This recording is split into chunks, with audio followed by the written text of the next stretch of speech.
ಸಮಗ್ರ ಅರ್ಥಶಾಸ್ತ್ರದಲ್ಲಿ ಕೆಲವೊಂದು ಟಾಪಿಕ್ಗಳು ಬಹಳ ವಿಶೇಷವಾಗಿರ್ತವೆ ಮತ್ತು ಅಲ್ಲಿ ಇಡೀ ಆರ್ಥಿಕ ವ್ಯವಸ್ಥೆಯ ಒಂದು ಚಿತ್ರಣವನ್ನು ನಮಗೆ ತೋರಿಸ್ಕೊಡ್ತವೆ. ಸೊ ಅಂಥದ್ರಲ್ಲಿ ಇರುವಂತಹ ಒಂದು ಮಹತ್ವದ ಟಾಪಿಕ್ ಯಾವುದು ಅಂತಂದ್ರೆ ISLM ಮಾಡೆಲ್ ಅಂತೇಳಿ. ಇದು ವಿಶೇಷವಾಗಿ ನಾವು ಈಗಾಗಲೇ ಏನು ಡಿಸ್ಕಷನ್ ಮಾಡಿದ್ದೀವಲ್ಲ, ಹಣದ ಬೇಡಿಕೆ, ಹಣದ ಪೂರೈಕೆ ಮತ್ತು ಸರಕುಗಳ ಮಾರುಕಟ್ಟೆ ಆಗಿರ್ಬೋದು, ಆಮೇಲೆ ಆರ್ಥಿಕತೆಯಲ್ಲಿ ಉದ್ಯೋಗ ಮತ್ತು ಬೆಲೆಯ ಮಟ್ಟ, ಸೊ ಹೀಗೆಲ್ಲ ವಿಷಯಗಳನ್ನ ನಾವು ಚರ್ಚೆ ಮಾಡಿದ್ದೀವಲ್ಲ. ಸೊ ಅವೆಲ್ಲವನ್ನು ಒಳಗೊಂಡಂತೆ ಇಡೀ ಆರ್ಥಿಕತೆಯಲ್ಲಿ ಅಲ್ಪಾವಧಿಗೆ ಸಂಬಂಧಪಟ್ಟಂತೆ, ಸ್ಪೆಷಲಾಗಿ ಹೇಳಬೇಕಂದ್ರೆ ಅಲ್ಪಾವಧಿಗೆ ಸಂಬಂಧಪಟ್ಟಂತೆ ಈ ಉಳಿತಾಯ, ಹೂಡಿಕೆ ಮತ್ತು ಹಣದ ಪೂರೈಕೆ, ಅದರೊಂದಿಗೆ ಹಣದ ಬೇಡಿಕೆ ಅಥವಾ ದ್ರವ್ಯತೆಯ ಆದ್ಯತೆ ಅಂತ ಕೂಡ ಕರೆದರೂ ನಡೆಯುತ್ತೆ. ಸೊ ಅದನ್ನು ಸ್ಪೆಸಿಫಿಕ್ಕಾಗಿ ಈ ಒಂದು ಏನು ಮಾದರಿಯಲ್ಲಿ ಹಿಗ್ಸ್ ಅವರು ಹೇಳಿದ್ದಾರೆ. ಸೊ ಅದು ಏನಿದೆ ಅನ್ನೋದನ್ನು ನಾವು ಸ್ಟೆಪ್ ಬೈ ಸ್ಟೆಪ್ ಈಗ ನೋಡ್ಕೊಳ್ಳೋಣ. ಸೊ ಇದು ಕಾಮನಾಗಿ PU ಲೆಕ್ಚರ್ ರಿಕ್ರೂಟ್ಮೆಂಟ್ಗೆ ಸಂಬಂಧಪಟ್ಟಂತೆ ಇರುವಂತಹ ಸಿಲಾಬಸ್ಸಲ್ಲಿ ಕೂಡ ಹೈಲೈಟ್ ಇರುವಂಥದ್ದು. ಅದರೊಂದಿಗೆ KSET ಮತ್ತು ನೆಟ್ ಎಕ್ಸಾಮ್ಗೆ ಸಂಬಂಧಪಟ್ಟಂಗಳು ಕೂಡ ಭಾಳ ಇಂಪಾರ್ಟೆಂಟ್ ಇರುವಂಥ ಟಾಪಿಕ್ ಇದು.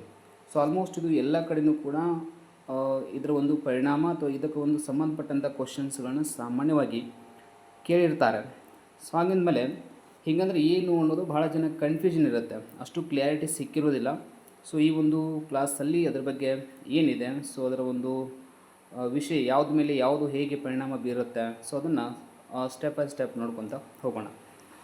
ಸೊ ಈಗ ಫಸ್ಟಿಗೆ ಈ ISLM ಮಾದರಿಯ ವಿಧಾನವನ್ನು ಅರ್ಥಶಾಸ್ತ್ರಜ್ಞರಾದಂತಹ ಜಾನ್ ಹಿಗ್ಸ್ ಅಥವಾ JR ಹಿಗ್ಸ್ ಅವರು ಏನು ಮಾಡ್ತಾರೆ, 1937ರಲ್ಲಿ ಅಭಿವೃದ್ಧಿಪಡಿಸ್ತಾರೆ.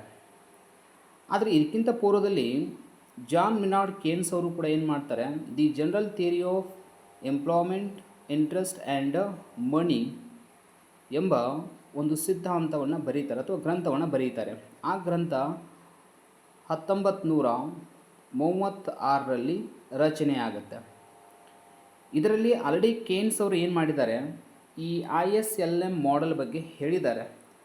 ಆದರೆ ಆ ರೀತಿಯಾಗಿ ವ್ಯವಸ್ಥಿತವಾಗಿ ಹೇಳಿಲ್ಲ, ಅದರ ವಿಷಯವನ್ನು ವ್ಯಕ್ತಪಡಿಸಿದರು. ಉಳಿತಾಯ, ಹೂಡಿಕೆ, ಆಮೇಲೆ ದ್ರವ್ಯತೆಯ ಆದ್ಯತೆ ಆಗಿರ್ಬೋದು, ಸೊ ಹಣದ ಪೂರೈಕೆ ಆಗಿರ್ಬೋದು, ಸೊ ಇದಕ್ಕೆ ಸಂಬಂಧಪಟ್ಟಂಥ ವಿಷಯಗಳನ್ನು ಅವರು ಮೆನ್ಷನ್ ಮಾಡಿದ್ದಾರೆ ಅದರೊಳಗಡೆ. ಅದ ಒಂದು ಬೇಸ್ ಇಟ್ಟುಕೊಂಡು JR ಹಿಗ್ಸ್ ಅವ್ರು ಏನು ಮಾಡ್ತಾರೆ, ಒಂದು ವರ್ಷದಲ್ಲಿಯೇ ಅಂತಂದ್ರೆ 1937ರಲ್ಲಿಯೇ ಈ ಒಂದು ಮಾದರಿಯನ್ನು ಪ್ರೆಸೆಂಟ್ ಮಾಡ್ತಾರೆ. ಆದರೆ ಇದು ನಂತರ ಇದನ್ನೇ ಇವರೇ ಕಂಟಿನ್ಯೂ ಮಾಡೋಕ್ಕಿಂತ ಅಥವಾ ಇವರು ಜಸ್ಟ್ ಪರಿಚಯ ಮಾಡ್ತಾರೆ ಮತ್ತು ಅದರಲ್ಲಿ ವಿಷಯವನ್ನು ವ್ಯಕ್ತಪಡಿಸ್ತಾರೆ, ಇಲ್ಲಂತಲ್ಲ. ಅದನ್ನು ಹೆಚ್ಚು ಅಭಿವೃದ್ಧಿಪಡಿಸಿದವರು ಯಾರು ಅಂತ ನೋಡಿದಾಗ ನಂತರ ಇದನ್ನು ಹ್ಯಾನ್ಸನ್ ಅಂತ ಬರ್ತಾರೆ. ಹ್ಯಾನ್ಸನ್ ಅವರು ಇದನ್ನು ಹೆಚ್ಚು ಅಭಿವೃದ್ಧಿಪಡಿಸ್ತಾರೆ. ಆದ್ದರಿಂದ ಈ ಮಾದರಿಗೆ ಒಟ್ಟಾರೆಯಾಗಿ ಹಿಗ್ಸ್ ಹ್ಯಾನ್ಸನ್ ಮಾದರಿ ಅಂತಲೇ ಕರಿಬೇಕಾಗತ್ತೆ. ISLM ಮಾದರಿ ಅಥವಾ ಮಾಡೆಲ್ ಅಪ್ರೋಚ್, ಇದು ಕನ್ನಡದಲ್ಲಿ ಹೆಂಗೆ ಹೇಳ್ಬೋದು ಅಂತಂದ್ರೆ ಹೂಡಿಕೆ, ಉಳಿತಾಯ, ದ್ರವ್ಯತೆಯ ಆದ್ಯತೆ, ಹಣದ ಪೂರೈಕೆ ಅಂತ ಕರಿಬೇಕಾಗತ್ತೆ. ಹಣದ ಪೂರೈಕೆ ಮಾದರಿ ಅಂತ ಕರಿಬೇಕಾಗತ್ತೆ. ಹಾಗಾದರೆ ಇಲ್ಲೇ ನಮ್ಗೆ ಕ್ಲಿಯರ್ ಆಗುತ್ತೆ ISLM ಅಂದರೆ ಏನು ಅಂಥೇಳಿ. IS ಅಂತಂದ್ರೆ ಅಂತಂದ್ರೆ ಇನ್ವೆಸ್ಟ್ಮೆಂಟು, S ಅಂತಂದ್ರೆ ಸೇವಿಂಗ್ಸ್ ಅಂದರೆ ಉಳಿತಾಯ ಅಂತ ಅರ್ಥ, L ಅಂತಂದ್ರೆ ಲಿಕ್ವಿಡಿಟಿ ಪ್ರಿಫರೆನ್ಸ್ ಅಂತ ಅರ್ಥ, ಕನ್ನಡದಲ್ಲಿ ದ್ರವ್ಯತೆಯ ಆದ್ಯತೆ ಅಂತ ಕರಿತೀವಿ. ಇದನ್ನು ಇನ್ನೊಂದು ರೀತಿಯಲ್ಲಿ ಹಣದ ಬೇಡಿಕೆ ಅಂತ ಕರಿತೀವಿ. ಇನ್ನು M ಅಂತಂದ್ರೆ ಹಣದ ಪೂರೈಕೆ, ಸಪ್ಲೈ ಆಫ್ ಮನಿ ಅಂತ ಕರಿತೀವಿ ನಾವು. ಹಾಗಿದ್ಮೇಲೆ ಒಟ್ಟಾರೆಯಾಗಿ ಈ ಒಂದು ಅಪ್ರೋಚ್ ಅಥವಾ ಮಾದರಿ ಏನು ಹೇಳುತ್ತೆ ಅಂತಂದ್ರೆ, ಹೂಡಿಕೆ ಉಳಿತಾಯಗಳು ಸಮವಾಗಿದ್ದಾಗ, ನೆಕ್ಸ್ಟು ಹಣದ ಬೇಡಿಕೆ ಮತ್ತು ಹಣದ ಪೂರೈಕೆಗಳು ಸಮವಾಗಿದ್ದಾಗ, ಇವುಗಳು ಒಟ್ಟಾರೆಯಾಗಿ ಸಮವಿದ್ದಾಗ ಆರ್ಥಿಕತೆಯಲ್ಲಿ ಪೂರ್ಣೋದ್ಯೋಗ ಸ್ಥಿತಿ ಅಥವಾ ಸಮತೋಲನ ಸ್ಥಿತಿ ಏರ್ಪಡುತ್ತೆ ಅನ್ನೋದನ್ನು ವ್ಯಕ್ತಪಡಿಸ್ತಾರೆ. ಸೊ ಇದು ಬಹಳ ವಿಶೇಷವಾಗಿರುವಂಥದ್ದು. ಇಲ್ಲಿ ಪ್ರತಿಯೊಂದು ಯಾವುದ್ರ ಮೇಲೆ ಯಾವುದು ಡಿಪೆಂಡ್ ಆಗಿದೆ, ಸೊ ಅದನ್ನು ನೋಡ್ಕೊಳ್ಬೇಕಾಗತ್ತೆ. ಭಾಳ ಸ್ಟೆಪ್ ಬೈ ಸ್ಟೆಪ್ ನೋಡ್ಕೊಂಡ್ರೆ ಮಾತ್ರ ಇದು ಕಾನ್ಸೆಪ್ಟ್ ನಮ್ಗೆ ಕ್ಲಿಯರಾಗಿ ಅರ್ಥ ಆಗುತ್ತೆ, ಇವರು ಏನನ್ನು ಮೆನ್ಷನ್ ಮಾಡಿದ್ದಾರೆ ಈ ಒಂದು ಮಾದರಿಯಲ್ಲಿ ಅಂಥೇಳಿ. ಸೊ ಇದು ಎಕ್ಸಾಮ್ ಪರ್ಪಸ್ ಅಂತೂ ಬಹಳ ಇಂಪಾರ್ಟೆಂಟ್ ಟಾಪಿಕ್ ಅಂತಲೇ ಹೇಳ್ಬೋದು.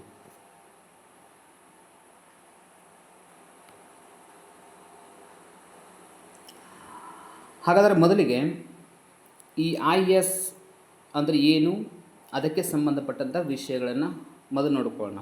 ಅದಾದಮೇಲೆ LM ಬಗ್ಗೆ ನೋಡ್ಕೊಳ್ಳೋಣ. IS represents investment savings curve ಅಂತ ಅರ್ಥ.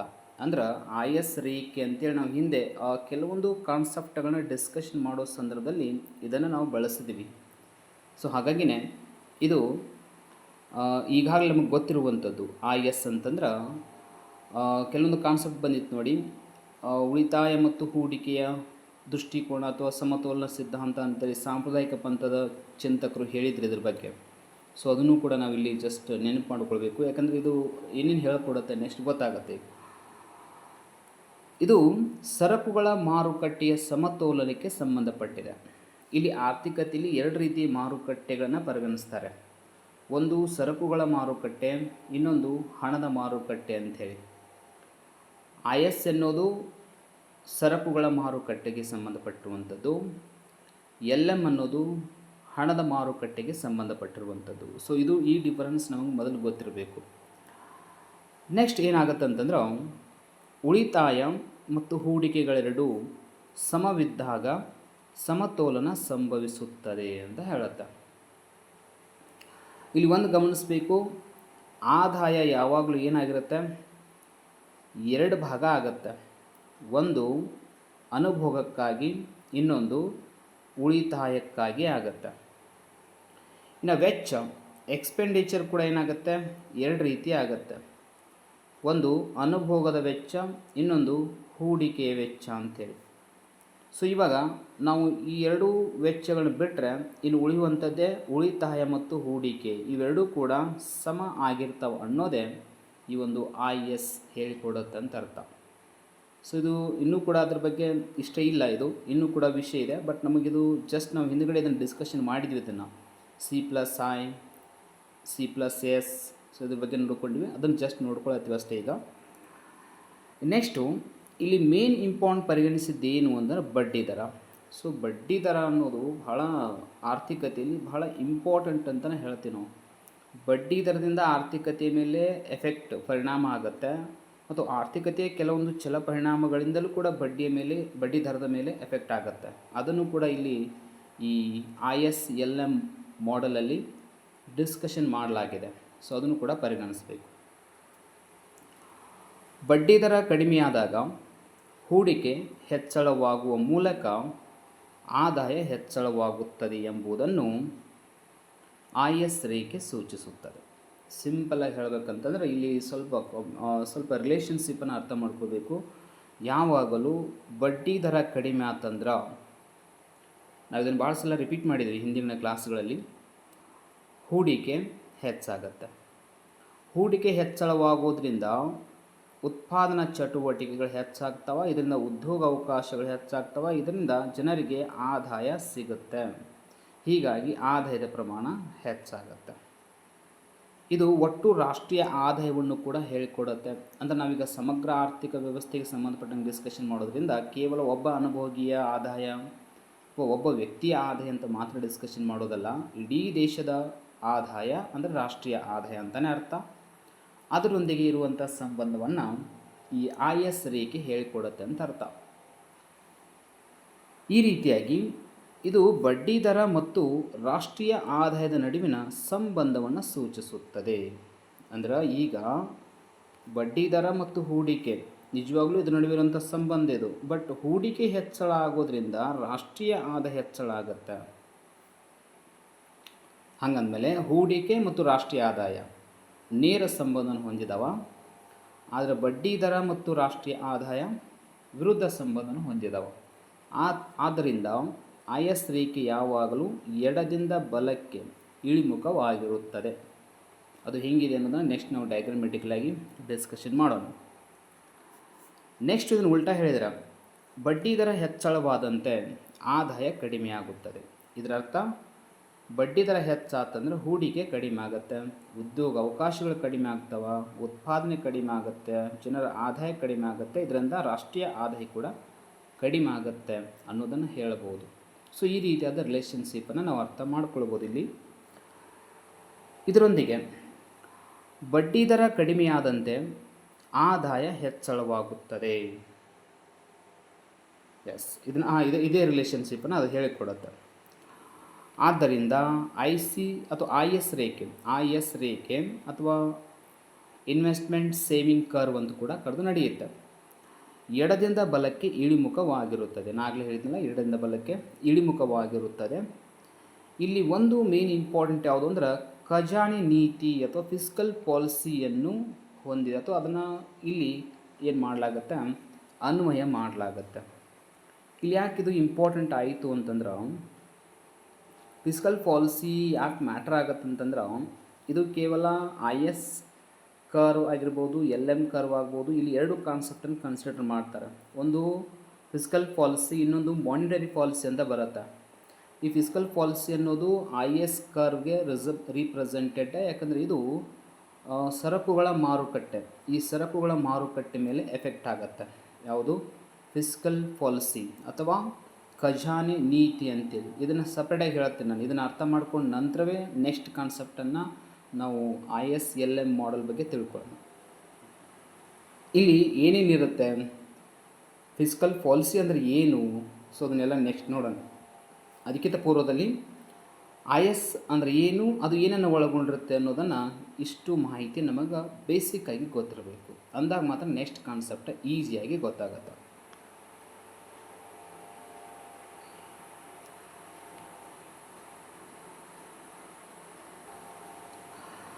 ಈಗ ನಾವು ನೋಡ್ತಾ ಇರುವಂಥದ್ದು ಏನು ಅಂತಂದ್ರೆ, L M represents liquidity preference and money supply ಅಂತ ಅರ್ಥ.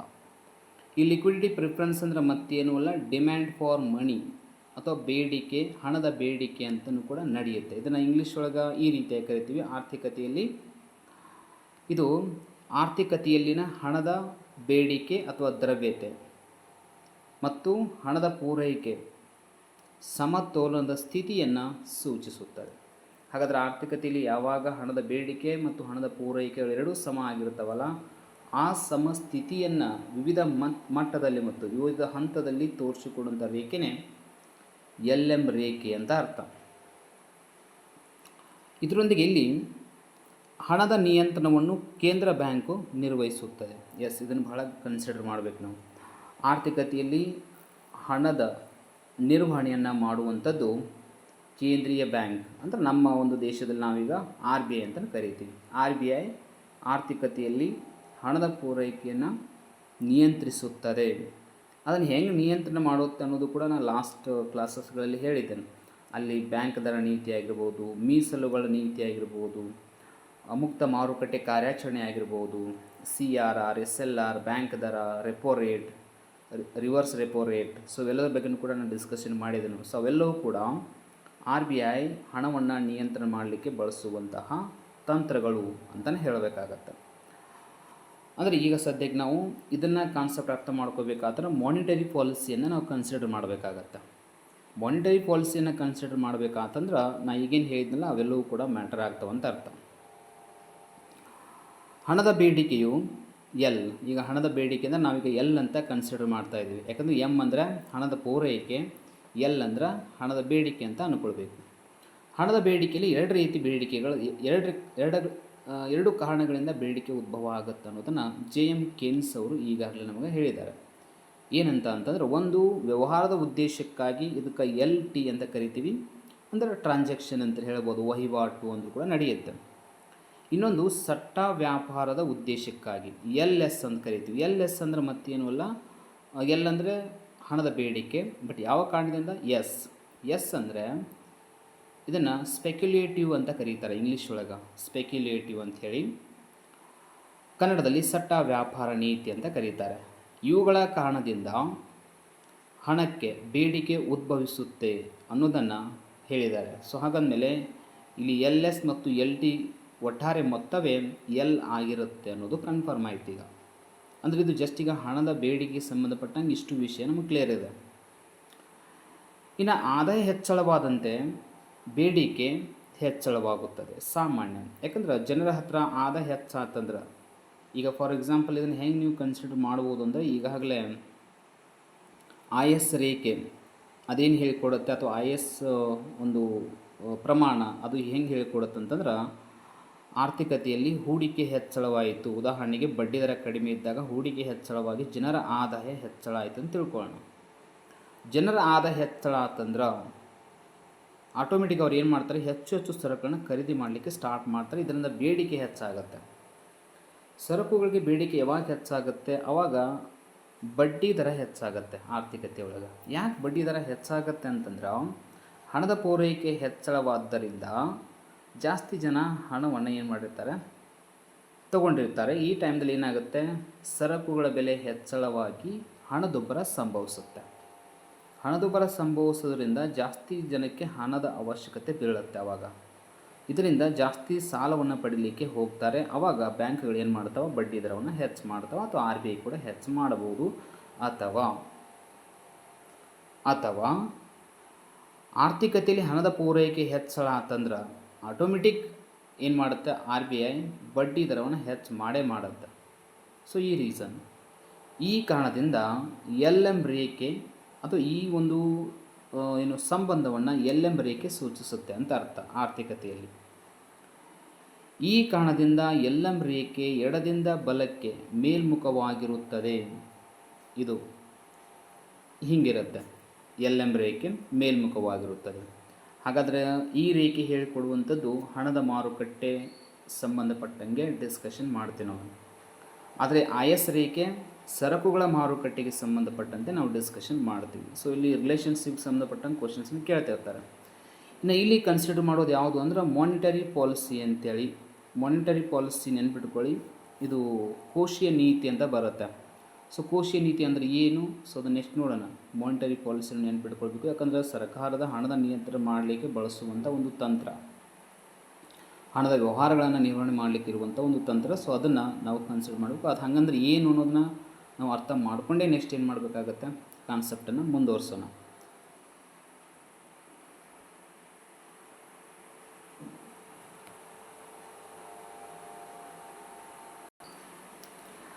ಎಸ್, ಆಗಲೇ ಹೇಳಿದಂಗೆ ಇಲ್ಲಿ ಎರಡು ಕಾನ್ಸೆಪ್ಟ್ಗಳನ್ನು ಪರಿಗಣಿಸಲಾಗಿತ್ತು. ಈ ಕಡೆ IS ಸಂಬಂಧಪಟ್ಟಂಗೆ, ಇದು LMಗೆ ಸಂಬಂಧಪಟ್ಟಂಗೆ ಅಂತಲೇ ತಿಳ್ಕೊಂಡ್ಬಿಡ್ಬೇಕೀಗ. ಅಂದರೆ ಮಾನಿಟರಿ ಪಾಲಿಸಿಯನ್ನು ಅಪ್ಲೈ ಮಾಡಿಕೊಂಡಿದ್ದು LM, ಫಿಸ್ಕಲ್ ಪಾಲಿಸಿಯನ್ನು ಹೇಳುವಂಥದ್ದು IS. ಸೊ ಇವೆರಡೂ ಕೂಡ ಭಾಳ ಇಂಪಾರ್ಟೆಂಟ್ ಆಗ್ತಾವೆ, ಬಟ್ ಎರಡೂ ಡಿಫ್ರೆಂಟ್, ಬೇರೆ ಬೇರೆ ಇದಾವೆ. ಸೊ ನಮಗೆ ಕ್ವಶನ್ ಕೇಳ್ತಿರ್ತಾರೆ, ಅಪ್ಲೈಡ್ ಕ್ವಶನ್ ಕೇಳ್ತಾರೆ, ಹೀಗೆ ಕೇಳ್ಬೋದು. ಮಾನಿಟರಿ ಪಾಲಿಸಿ ಇದನ್ನು ಕನ್ಸಿಡರ್ ಮಾಡುತ್ತೆ, ಅದು LM ಮಾದರಿ ಇದನ್ನು ಕನ್ಸಿಡರ್ ಮಾಡೋದು ಅಂದ್ಕೊಟ್ಟು ಕೆಳಗಡೆ ಆಪ್ಷನ್ ಎರಡೂ ಕೊಡ್ಬೋದು. ಫಿಸ್ಕಲ್ ಪಾಲಿಸಿ ಕೊಡ್ಬೋದು, ಮಾನಿಟರಿ ಪಾಲಿಸಿ ಕೊಡ್ಬೋದು, ಅಥವಾ ಇನ್ನೊಂದು ಬೇರೆ ಆಪ್ಷನ್ಗಳನ್ನ ಕೊಡ್ಬೋದು. ಅವಾಗ ಆನ್ಸರ್ ಮಾನಿಟರಿ ಪಾಲಿಸಿ ಅಂತಲೇ ಹಾಕಬೇಕಾಗತ್ತೆ. ಸೊ ಇಂಥ ಇಂಪಾರ್ಟೆಂಟ್ ಪಾಯಿಂಟ್ಸ್ಗಳನ್ನ ನಾವು ಕನ್ಸಿಡರ್ ಮಾಡಲಿಕ್ಕೆ ಬೇಕು, ನೆನ್ಪಿಟ್ಕೊಳ್ಬೇಕು ಇವನ್ನ. ಹಾಗಾದರೆ ಇವುಗಳ ನಡುವೆ ಏನು ಡಿಫ್ರೆನ್ಸ್ ಇದೆ, ಯಾಕೆ ಇಲ್ಲಿ ಸರಕುಗಳ ಮಾರುಕಟ್ಟೆಯಲ್ಲಿ ಈ ಫಿಸ್ಕಲ್ ಪಾಲಿಸಿಯನ್ನು ಕನ್ಸಿಡರ್ ಮಾಡಿದರು ಮತ್ತು LM ಹಣದ ಮಾರುಕಟ್ಟೆಯಲ್ಲಿ ಮಾನಿಟರಿ ಪಾಲಿಸಿಯನ್ನು ಕನ್ಸಿಡರ್ ಮಾಡಿದರು ಅನ್ನೋದನ್ನು ಗಮನಿಸಬೇಕಾಗತ್ತೆ. ಫಸ್ಟಿಗೆ ಫಿಸ್ಕಲ್ ಪಾಲಿಸಿ ಅಂತಂದರೆ ಏನು, change in government spending and tax rates ಅಂತ ಬರುತ್ತೆ. ನೋಡಿ, ಟ್ಯಾಕ್ಸ್ ರೇಟ್ಸ್ ಅಂದರೆ ನಮ್ಗೆ ಗೊತ್ತಿದೆ, ಟ್ಯಾಕ್ಸ್ಗಳಲ್ಲಿ ಹೇಗಿದೆ, ನೇರ ತೆರಿಗೆ ಮತ್ತು ಪರೋಕ್ಷ ತೆರಿಗೆ ಅಂತ ಇದೆ. ಪರೋಕ್ಷ ತೆರಿಗೆ ಇರೋದು ಸರಕು ಸೇವೆಗಳ ಮೇಲೆ ವಿಧಿಸುವಂಥ ತೆರಿಗೆನೇ ಹೌದು. ಉದಾಹರಣೆಗೆ GST ಅಂತ ಕರೀತು, ಓಕೆನಾ. ಈ GSTಯ ಪ್ರಭಾವದಿಂದ ಆರ್ಥಿಕತೆಯಲ್ಲಿ ಸರಕುಗಳ ಬೆಲೆಯಲ್ಲಿ ವ್ಯತ್ಯಾಸ ಆಗುತ್ತೆ, ಕೊಂಡುಕೊಳ್ಳುವ ಶಕ್ತಿಯಲ್ಲೂ ಕೂಡ ವ್ಯತ್ಯಾಸ ಆಗುತ್ತೆ, ಓಕೆನಾ. ಹಣದುಬ್ಬರ ಸಂಭವಿಸುವ ರೀತಿ, ಸೊ ಹೀಗೆಲ್ಲ ಹಲವಾರು ಅಂಶಗಳ ಮೇಲೆ GST ಪ್ರಭಾವ ಬೀರುತ್ತೆ. ಹಾಗಾದರೆ ಟ್ಯಾಕ್ಸ್ಗಳನ್ನು ಡಿಸೈಡ್ ಮಾಡೋದು ಮತ್ತು ಸರ್ಕಾರದ ವೆಚ್ಚದ ಪ್ರಮಾಣವನ್ನು ಆರ್ಥಿಕತೆಯಲ್ಲಿ ಹೆಚ್ಚು ಮಾಡೋದಾಗಿರ್ಬೋದು, ಅಥವಾ ಕಡಿಮೆ ಮಾಡೋದಾಗಿರ್ಬೋದು. ಸೊ ಇವೆಲ್ಲವನ್ನು ಹೇಳುವಂಥದ್ದೇ ಈ ಫಿಸ್ಕಲ್ ಪಾಲಿಸಿ ಅಂತ ಕರಿತೀವಿ ನಾವು. ಅಂದ್ರೆ ಸರ್ಕಾರದ ಆದಾಯ ವೆಚ್ಚಕ್ಕೆ ಸಂಬಂಧಪಟ್ಟಿದ್ದು ಅಂತಲೇ ಅರ್ಥ ಇದು. ಇದು ಖಜಾನೆ ನೀತಿ ಅಂತ ಕೂಡ ಕರಿತೀವಿ ನಾವು. ಅಂದರೆ ಈಗ ಒಂದು ಪಾಯಿಂಟ್ ಕ್ಲಿಯರ್ ಆಯಿತು. ಇದನ್ನೇ ನಾವು ಮಾನಿಟರಿ ಪಾಲಿಸಿಗೆ ಅಪ್ಲೈ ಮಾಡಿದರೆ ಇಲ್ಲಿ ಹಣದ ಒಂದು ಏನು ಮಾರುಕಟ್ಟೆಗೆ ಸಂಬಂಧಪಟ್ಟಂಗೆ ನಾವು ವಿಚಾರ ಮಾಡಿದ್ರೆ ಇಲ್ಲಿ interest rate and money supply important ಆಗ್ತವೆ. ಬಡ್ಡಿ ದರ ಮತ್ತು ಹಣದ ಪೂರೈಕೆ. ಯಾಕಂದ್ರೆ RBI ಹಣದ ಪೂರೈಕೆಯನ್ನು ಮಾಡಬೇಕಾತಂದ್ರೆ ಅಲ್ಲಿ ಇಂಟ್ರೆಸ್ಟ್ ರೇಟ್ ಅಥವಾ ಬಡ್ಡಿ ದರವನ್ನು ಪರಿಗಣಿಸುತ್ತೆ. ಒಂದು ವೇಳೆ ಆರ್ಥಿಕತೆಯಲ್ಲಿ ಹಣದ ಪೂರೈಕೆ ಹೆಚ್ಚಳವಾಗಿ ಹಣದುಬ್ಬರ ಏನಾದರೂ ಸಂಭವಿಸ್ತಂದ್ರೆ ಆವಾಗ ಅದನ್ನು ನಿಯಂತ್ರಣ ಮಾಡಲಿಕ್ಕೆ ಅದು ಗೊಳಿಸುವಂಥ ಒಂದು ಮಹತ್ವ ತಂತ್ರ ಯಾವುದು ಅಂದ್ರೆ ಬಡ್ಡಿ ದರ. ಇದ್ರ ಮೂಲಕನ ಹಣವನ್ನು ನಿಯಂತ್ರಣ ಮಾಡುತ್ತೆ. ಸೊ ಹಾಗಂದಮೇಲೆ ಇದು ಬಹಳ ಇಂಪಾರ್ಟೆಂಟ್ ಆಗುತ್ತೆ ಅಂತ ಅರ್ಥ. LM ಮಾಡೆಲ್ ಮಾನಿಟರಿ ಪಾಲಿಸಿ ಅಂಥೇಳಿ ಇದನ್ನು ನೋಡ್ಕೊಳ್ಬೇಕಾಗತ್ತೆ. ನೆಕ್ಸ್ಟ್ ನಾವು ಸೆಕೆಂಡ್ ಪಾಯಿಂಟ್ ಬಂದಾಗ ಇದು ಸೆಟ್ ಬೈ ದಿಸ್ ಗೋರ್ಮೆಂಟ್. ಇದು ಸೆಟ್ ಬೈ ದಿ ಗೋರ್ಮೆಂಟ್ ಅಂದರೆ ಸ್ಟೇಟ್ ಗೋರ್ಮೆಂಟ್ ಆಗಿರ್ಬೋದು ಅಥವಾ ಸೆಂಟ್ರಲ್ ಗೋರ್ಮೆಂಟ್ ಆಗಿರ್ಬೋದು. ಬಟ್ ಇದು ಹಾಗಿಲ್ಲ. ಮಾನಿಟರಿ ಪಾಲಿಸಿ ಅನ್ನೋದು ಸೆಟ್ ಬೈ ಸೆಂಟ್ರಲ್ ಬ್ಯಾಂಕ್. ಓಕೆನಾ. ಇದು ಗೋರ್ಮೆಂಟ್ದಿಂದ ಆಗುತ್ತೆ, ಇದು ಬ್ಯಾಂಕ್ದಿಂದ ಆಗುತ್ತೆ. ಸೊ ನೋಡಿ ಎಷ್ಟು ಡಿಫ್ರೆನ್ಸ್ ಇದೆ. ಫಿಸ್ಕಲ್ ಪಾಲಿಸಿ ಅನ್ನೋದು ಸರ್ಕಾರ ನಿರ್ಧಾರ ಮಾಡುತ್ತೆ. ಮಾನಿಟರಿ ಪಾಲಿಸಿ ಇದು ಕೇಂದ್ರ ಬ್ಯಾಂಕ್ ಅಥವಾ RBI ದಿಂದ ನಿರ್ಧಾರ ಆಗುತ್ತೆ. ಸೊ ಇದು ಬಹಳ ಇಂಪಾರ್ಟೆಂಟ್. ಇನ್ನೆಷ್ಟು ಇಲ್ಲಿ ಯಾವುದೇ ರೀತಿಯಾದ ಟಾರ್ಗೆಟ್ ಇಲ್ಲ. ಯಾವ ರೀತಿ ಟಾರ್ಗೆಟ್ ಇಲ್ಲ ಅಂತಂದ್ರೆ ಈಗ ಫಾರ್ ಎಕ್ಸಾಂಪಲ್ ಹಣದುಬ್ಬರ ನಿಯಂತ್ರಣ ಮಾಡಬೇಕು ಅಥವಾ ಸರಕುಗಳ ಬೆಲೆ ನಿಯಂತ್ರಣ ಮಾಡಬೇಕು ಅಥವಾ ಉತ್ಪಾದನೆ ಹೆಚ್ಚು ಮಾಡಬೇಕು. ಸೊ ಇಂಥವು ಯಾವ ಸ್ಪೆಸಿಫಿಕ್ ಇಂಟೆನ್ಷನ್ ಇಲ್ಲ ಇಲ್ಲಿ ಯಾವುದು ಫಿಸ್ಕಲ್ ಪಾಲಿಸಿ ಒಳಗೆ. ಬಟ್ ಆದರೆ ಸರ್ಕಾರ ಮಾತ್ರ ವೆಚ್ಚ ಮಾಡೇ ಮಾಡುತ್ತೆ, ಟ್ಯಾಕ್ಸನ್ನು ಕಲೆಕ್ಟ್ ಮಾಡೇ ಮಾಡುತ್ತೆ. ಸೊ ಒಂಥರ ಬಜೆಟಿಗೆ ಸಂಬಂಧಪಟ್ಟಂತೆ ಇರುವಂಥದ್ದು ಇದು. ಒಟ್ಟಾರೆ ಹೇಳಬೇಕಂದ್ರೆ ಫಿಸ್ಕಲ್ ಪಾಲಿಸಿ ಅನ್ನೋದು ಬಜೆಟಿಗೆ ಸಂಬಂಧಪಟ್ಟಿದೆ, ಸರ್ಕಾರದ ಬಜೆಟ್ ಅಂತಲೇ ಹೇಳ್ತೀವಿ ನಾವು. ಆದರೆ ಇಲ್ಲಿ ಟಾರ್ಗೆಟ್ ಇದೆ. ಯಾವ ಟಾರ್ಗೆಟ್ ಅಂದರೆ ಇನ್ಫ್ಲೇಷನ್ ಕಂಟ್ರೋಲ್ ಮಾಡುವಂಥದ್ದು ಉದ್ದೇಶ. ಮಾನಿಟರಿ ಪಾಲಿಸಿದು ಉದ್ದೇಶ ಕೇಳ್ತಿರ್ತಾರೆ, ಇದನ್ನು ಅಪ್ಲೈಡ್ ಕ್ವಶನ್ ಕೇಳ್ತಿರ್ತಾರೆ. ಹಣದುಬ್ಬರವನ್ನು ನಿಯಂತ್ರಣ ಮಾಡುವಂತಹ ಒಂದು ನೀತಿ ಯಾವುದು ಅಂತ ಅಂದರೆ ಅದು ಹಣಕಾಸು ನೀತಿ ಅಥವಾ ಮಾನಿಟರಿ ಪಾಲಿಸಿ ಅಂತಲೇ ಕರಿಬೇಕಾಗತ್ತೆ ನೀವು. ಅದಕ್ಕೆ ಫಿಸ್ಕಲ್ ಪಾಲಿಸಿ ಅಂತ ಹೇಳಿಕ್ಕೆ ಬರೋಂಗಿಲ್ಲ. ಸೊ ಅದಕ್ಕೆ ಸಂಬಂಧನೇ ಇಲ್ಲ. ಹಂಗೆ ನೋಡಿದರೆ ಇನ್ಫ್ಲೇಷನ್ ಅನ್ನೋದು ಇನ್ಫ್ಲೇಷನ್ ಯಾಕಾಗತ್ತಂದರೆ ಫಾರ್ ಎಕ್ಸಾಂಪಲ್ ಏನಾಗ್ಬೋದು, ಸರ್ಕಾರದ ವೆಚ್ಚ ಹೆಚ್ಚಾದರೂ ಕೂಡ ಸ್ಪೆಂಡಿಂಗ್, ಗೋರ್ಮೆಂಟ್ ಸ್ಪೆಂಡಿಂಗ್ ಹೆಚ್ಚಾದರೂ ಕೂಡ ಇನ್ಫ್ಲೇಷನ್ ಆಗುವಂಥ ಚಾನ್ಸ್ ಇರುತ್ತೆ, ಇಲ್ಲಂತಲ್ಲ. ಬಟ್ ಅದನ್ನು ಇನ್ಫ್ಲೇಷನನ್ನು ಅಥವಾ ಈ ಹಣದುಬ್ಬರವನ್ನು ನಿಯಂತ್ರಣ ಮಾಡುವಂತಹ ಒಂದು ಕೆಲಸ ಮಾನಿಟರಿ ಪಾಲಿಸಿಯಿಂದ ಅದು ಸೆಂಟ್ರಲ್ ಬ್ಯಾಂಕಿಂದನೇ ಆಗತ್ತೆ. ಸೊ ಹಾಗಾಗಿ ನಾವು ಅದನ್ನಲ್ಲಿ ಏನು ಮಾಡ್ತೀವಿ, ನಾವು ಇಂಪಾರ್ಟೆಂಟಾಗಿ ಪರಿಗಣಿಸ್ತೀವಿ. ಇಲ್ಲಿ LM ಮತ್ತು IS ಅಂತಲೇ ನಾವು ಇಲ್ಲಿ ಡಿಸ್ಕಷನ್ ಮಾಡ್ತಾ ಇದ್ದೀವಿ ಈಗ. ಓಕೆನಾ. ಇಲ್ಲಿ ಹೆಂಗೆ ಇದ್ರ ಮೇಲೆ ಪ್ರಭಾವ ಬೀರುತ್ತೆ, ಇಲ್ಲಿ ಹೆಂಗೆ ಬೀರುತ್ತೆ ಅಂತ ನೋಡ್ಕೋಬೇಕೀಗ. ನೆಕ್ಸ್ಟ್ ಇಲ್ಲೇನಿದೆ ಅಂತಂದ್ರೆ side effect on government budget and borrowing. ಇದು ಕಾಮನ್ ಆಗುತ್ತೆ, ಯಾಕಂದರೆ ಇದು ಸರ್ಕಾರದ ಆದಾಯ ಮತ್ತು ವೆಚ್ಚಕ್ಕೆ ಸಂಬಂಧಪಟ್ಟಿದೆ. ಆದಾಯ ಅಂದರೆ ಟ್ಯಾಕ್ಸ್ ರೇಟ್ಸು, ಸ್ಪೆಂಡಿಂಗ್ ಅಂತಂದ್ರೆ ಎಕ್ಸ್ಪೆಂಡಿಚರು. ಸೊ ಇದು ಇಷ್ಟೇ ಇರುವಂಥ ಡಿಫ್ರೆನ್ಸು. ಅದನ್ನೇ ಹೇಳುವಂಥದ್ದು ಸೈಡ್ ಎಫೆಕ್ಟು ಅಂತಂದ್ರೆ ಬಜೆಟ್ಟು 2-3 ಥರ ಬಜೆಟ್ ಇರುತ್ತೆ, ನಮ್ಗೆ ಗೊತ್ತಿದೆ. ಕೊರತೆಯ ಬಜೆಟ್ಟು, ಹೆಚ್ಚುವರಿ ಬಜೆಟ್ಟು, ಆಮೇಲೆ ಸಮತೋಲನ ಬಜೆಟ್ಟು, ಹಿಂಗೆಲ್ಲ ಇರುತ್ತಲ್ಲ ಅದು ಆಗಿರ್ಬೋದು. ಒಂದು ವೇಳೆ ಕೊರತೆ ಬಜೆಟ್ ಅಂತ ಬಂತಂದರೆ ಬಾರೋವಿಂಗ್ ಅಂದ್ರೆ ಉದಾಹರಣೆಗೆ ಈಗ ನಾವು ಸಾಲವನ್ನು ಎತ್ತಬೇಕಾಗತ್ತೆ. ಆಂತರಿಕ ಸಾಲ ಮತ್ತು ಬಾಹ್ಯ ಸಾಲ ಅಂತ ಬರ್ತವೆ, ಸರ್ಕಾರ ಅದನ್ನು ಎತ್ತಾ ಇರುತ್ತೆ. ಸೊ ಅದಕ್ಕೆ ಸಂಬಂಧಪಟ್ಟಿದೆ ಇಲ್ಲಿ. ಇದು ಫಿಸ್ಕಲ್ ಪಾಲಿಸಿ ಅದಕ್ಕೆ ಸಂಬಂಧಪಟ್ಟಿದೆ. ಹಾಗಾದ್ರೆ ಇದು IS ಮೇಲೆ ಹೇಗೆ ಪ್ರಭಾವ ಬೀರುತ್ತೆ ಅನ್ನೋದು ನೋಡ್ಕೊಳ್ಬೇಕಾಗತ್ತೆ. ಉಳಿತಾಯ ಮತ್ತು ಏನು ಹೂಡಿಕೆ ಮೇಲೆ ಹೇಗೆ ಪ್ರಭಾವ ಬೀರುತ್ತೆ ಅನ್ನೋದು ಗಮನಿಸ್ಬೇಕು ನಾವು. ನೆಕ್ಸ್ಟ್ನ ಕಾನ್ಸೆಪ್ಟ್ ಹೇಳುವಾಗ ಇದನ್ನು ರಿಪೀಟ್ ಮಾಡ್ತಾ ಇರ್ತೀನಿ ನಾನು. ಸೊ ಅದನ್ನು ಗಮನಿಸಬೇಕಾಗತ್ತೆ. ಆದರೆ ಇಲ್ಲಿ side effect on change rate and housing market ಅಂತಿದೆ ನೋಡಿ. ಎಕ್ಸ್ಚೇಂಜ್ ರೇಟ್ ಅಂತ ಬರುತ್ತೆ ನೋಡಿ. ಇಲ್ಲಿ ಎಕ್ಸ್ಚೇಂಜ್ ರೇಟ್ ಅಂತ ನಮಗೆ ಗೊತ್ತಿದೆ, ಫಾರಿನ್ ಎಕ್ಸ್ಚೇಂಜ್ ರೇಟ್ ಅಂತೂ ಕೂಡ ನಾವು ಕರಿತೀವಿ.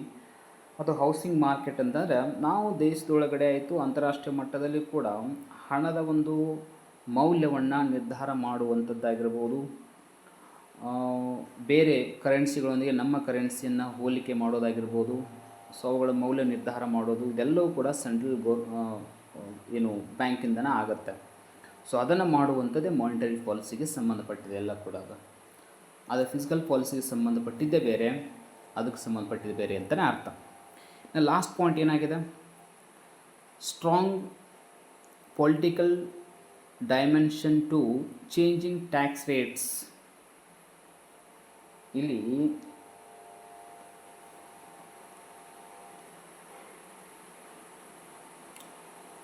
ಈ ರಾಜಕೀಯ ಸ್ಥಿತಿಗತಿಗಳು ಕೂಡ ಏನಾಗ್ತಾವಂದ್ರೆ ಈ ಟ್ಯಾಕ್ಸ್ ರೇಟ್ ಮೇಲೆ ಪ್ರಭಾವ ಬೀರ್ತಾವಂತ ಅರ್ಥ.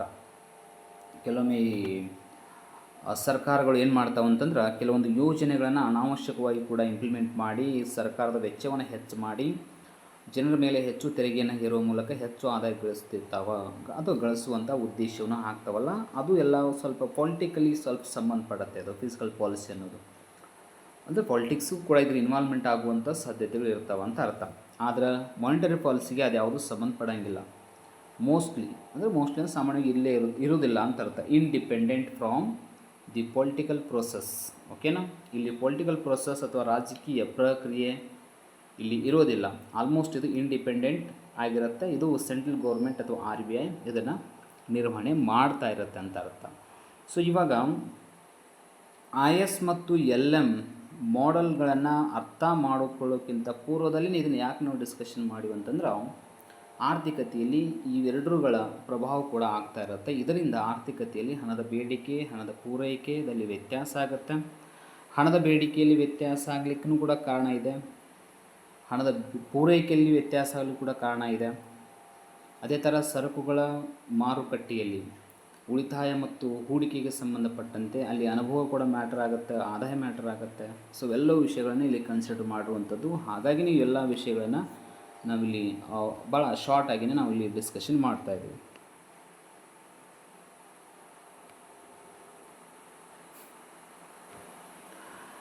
ಇವಾಗ ರಿಲೇಟೆಡ್ ಮೇನ್ ಪಾಯಿಂಟ್ಸನ್ನು ನೋಡ್ತಾ ಇದ್ದೀವಿ. ಈಗ ಇದಾದಮೇಲೆ ನೆಕ್ಸ್ಟ್ ಅಸಂಪ್ಷನ್ಸು, ಸೊ ಅವು ಕೂಡ ಭಾಳ ಇಂಪಾರ್ಟೆಂಟ್ ಆಗ್ತವೆ. ಹಾಗಾದ್ರೆ IS ರೇಖೆ ಅನ್ನೋದು ಸರಕುಗಳ ಮಾರುಕಟ್ಟೆ ಅನ್ನೋದು ಗೊತ್ತಿದೆ. ಇನ್ನು LM ರೇಖೆ ಅನ್ನೋದು ಹಣದ ಮಾರುಕಟ್ಟೆಗೆ ಸಂಬಂಧಪಟ್ಟಿದೆ ಅಂತ ನಮ್ಗೆ ಗೊತ್ತಾಯಿತು. ಸೊ ಹಂಗಂದ್ರೆ ಏನು ಅನ್ನೋದನ್ನು ಇನ್ನಷ್ಟು ಸ್ವಲ್ಪ ಡೀಟೇಲ್ ಆಗಿ ನೋಡ್ಬೋದು. ಇಲ್ಲಿ ಎರಡು ರೀತಿಯಾದ ಡಿಫ್ರೆನ್ಸನ್ನು ನೋಡ್ಬೋದು. IS ಕರ್ವ್ ಅಂಥೇಳಿ represents the relationship between interest rates and output. Interest rate and output ಅಂದರೆ ಹೇಗೆ, ಔಟ್ಪುಟ್ ಅಂದರೆ ಒಂದೇ ಅರ್ಥ. ಇದಕ್ಕೆ ನಾವು ದೇಶದ ಒಟ್ಟು ದೇಶೀಯ ಉತ್ಪನ್ನ GDP ಅಂದರೂ ಕೂಡ ನಡೆಯುತ್ತೆ, ಅಥವಾ ರಾಷ್ಟ್ರೀಯ ಆದಾಯ ಅಂದರೂ ಕೂಡ ನಡೆಯುತ್ತೆ. ಔಟ್ಪುಟ್ ಅಂದರೆ ಮುಗೀತು. ಸೊ ಅದನ್ನು ಹಾಗೂ ಕೂಡ ಕರೀಬಹುದು ನಾವು. ಹಾಗಂದಮೇಲೆ ರಾಷ್ಟ್ರೀಯ ಆದಾಯ ಮತ್ತು ಬಡ್ಡಿ ದರದ ನಡುವಿನ ರಿಲೇಷನ್ಶಿಪ್ಪನ್ನು ಅಥವಾ ಸಂಬಂಧವನ್ನು ಹೇಳಿಕೊಡೋದೇ IS ರೇಖೆ ಅಂತಲೇ ಅರ್ಥ. It shows the condition where aggregate demand equals to national product. Yes, ಅದೇ ನ್ಯಾಷನಲ್ ಪ್ರಾಡಕ್ಟು ಅಥವಾ ನ್ಯಾಷನಲ್ ಇನ್ಕಮ್. ಸೊ ಆಲ್ಮೋಸ್ಟ್ ಎಲ್ಲ ಒಂದೇನಾಗುತ್ತೆ, GDP. ಸೊ ಹೀಗೆಲ್ಲ ನೋಡ್ಕೊಂಡ್ರೆ ಅಂದ್ರೆ ಪರಿಣಾಮ ಅಗ್ರಿಗೇಟ್ ಅಂದರೆ ನಾವೀಗ ಸಮಗ್ರ ಬೇಡಿಕೆ ರಾಷ್ಟ್ರೀಯ ಒಟ್ಟು ಉತ್ಪನ್ನಕ್ಕೆ ಹೇಗೆ ಈಕ್ವಲ್ ಆಗುತ್ತೆ ಅನ್ನೋದನ್ನು ಹೇಳಿಕೊಡುತ್ತೆ ಕಂಡೀಷನ್. ಆ ಒಂದು ಕಂಡೀಷನ್ ಇರುತ್ತೆ ಅಂತ ಅರ್ಥ. ಇನ್ನು ಶಿಫ್ಟ್ಸ್ ಅಂದರೆ ಈ ರೇಖೆ ಚೇಂಜ್ ಆಗುತ್ತೆ when there are changes in fiscal policy. Yes, ಇಲ್ಲಿ ಬಂತು ನೋಡಿ point. Fiscal policy such as government consumption or taxation. ಎರಡು ಪಾಯಿಂಟ್ ಹೈಲೈಟ್ ಆಗ್ತಾವೆ. ಒಂದು ಕನ್ಸಂಪ್ಷನ್ನ, ಇನ್ನೊಂದು ಟ್ಯಾಕ್ಸೇಷನ್ ಅಂಥೇಳಿ. ಗೋರ್ಮೆಂಟ್ ಕನ್ಸಂಪ್ಷನ್ ಅಂತಂದ್ರೆ ಫಾರ್ ಎಕ್ಸಾಂಪಲ್ ಏನಾಗ್ಬೋದು ಅಂದ್ರೆ ಇದು ಸಾರ್ವಜನಿಕ ವೆಚ್ಚವನ್ನು ಹೆಚ್ಚು ಮಾಡ್ಬೋದು. ಓಕೆನಾ, ಸಾರ್ವಜನಿಕ ವೆಚ್ಚವನ್ನು ಹೆಚ್ಚು ಮಾಡುತ್ತೆ. ಅದು ಎಲ್ಲ ಸಂಬಂಧಪಟ್ಟಿದ್ದು ಫಿಸ್ಕಲ್ ಪಾಲಿಸಿಗೆ ಸಂಬಂಧಪಟ್ಟಿದೆ. ಅದನ್ನು ಆಲ್ರೆಡಿ ನಾವು ಡೀಟೇಲ್ ಆಗಿ ಡಿಸ್ಕಷನ್ ಮಾಡಿವಿ ಸದ್ಯಕ್ಕೆ ನಾವು. ಮತ್ತು ಟ್ಯಾಕ್ಸೇಷನ್ ಕೂಡ ಅಲ್ಲೇ ಬರುತ್ತೆ. ಟ್ಯಾಕ್ಸ್ ರೇಟನ್ನು ಹೆಚ್ಚು ಮಾಡೋದ್ರಿಂದ ಏನಾಗುತ್ತೆ, ಟ್ಯಾಕ್ಸ್ ರೇಟ್ಸನ್ನು ಹೆಚ್ಚು ಮಾಡೋದ್ರಿಂದ ಏನಾಗ್ಬೋದು ಆರ್ಥಿಕತೆಯಲ್ಲಿ ಅಂತಂದ್ರೆ ಜನರ ಹತ್ರ ಕಡಿಮೆ ಆದಾಯ ಉಳಿಯುತ್ತೆ.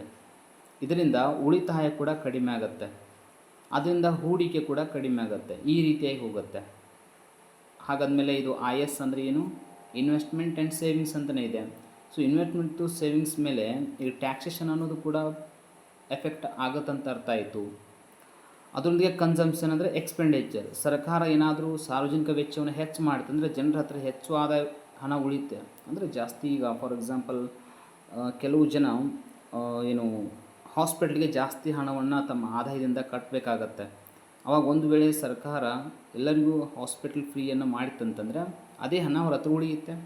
ಇದರಿಂದ ಅವ್ರು ಏನು ಮಾಡ್ಬೋದು, ಉಳಿತಾಯವನ್ನು ಹೆಚ್ಚು ಮಾಡ್ಬೋದು ಅಂತ ಅರ್ಥ. ಉಳಿತಾಯ ಹೆಚ್ಚಾಗೋದ್ರಿಂದ ಹೂಡಿಕೆ ಕೂಡ ಹೆಚ್ಚಾಗುತ್ತೆ.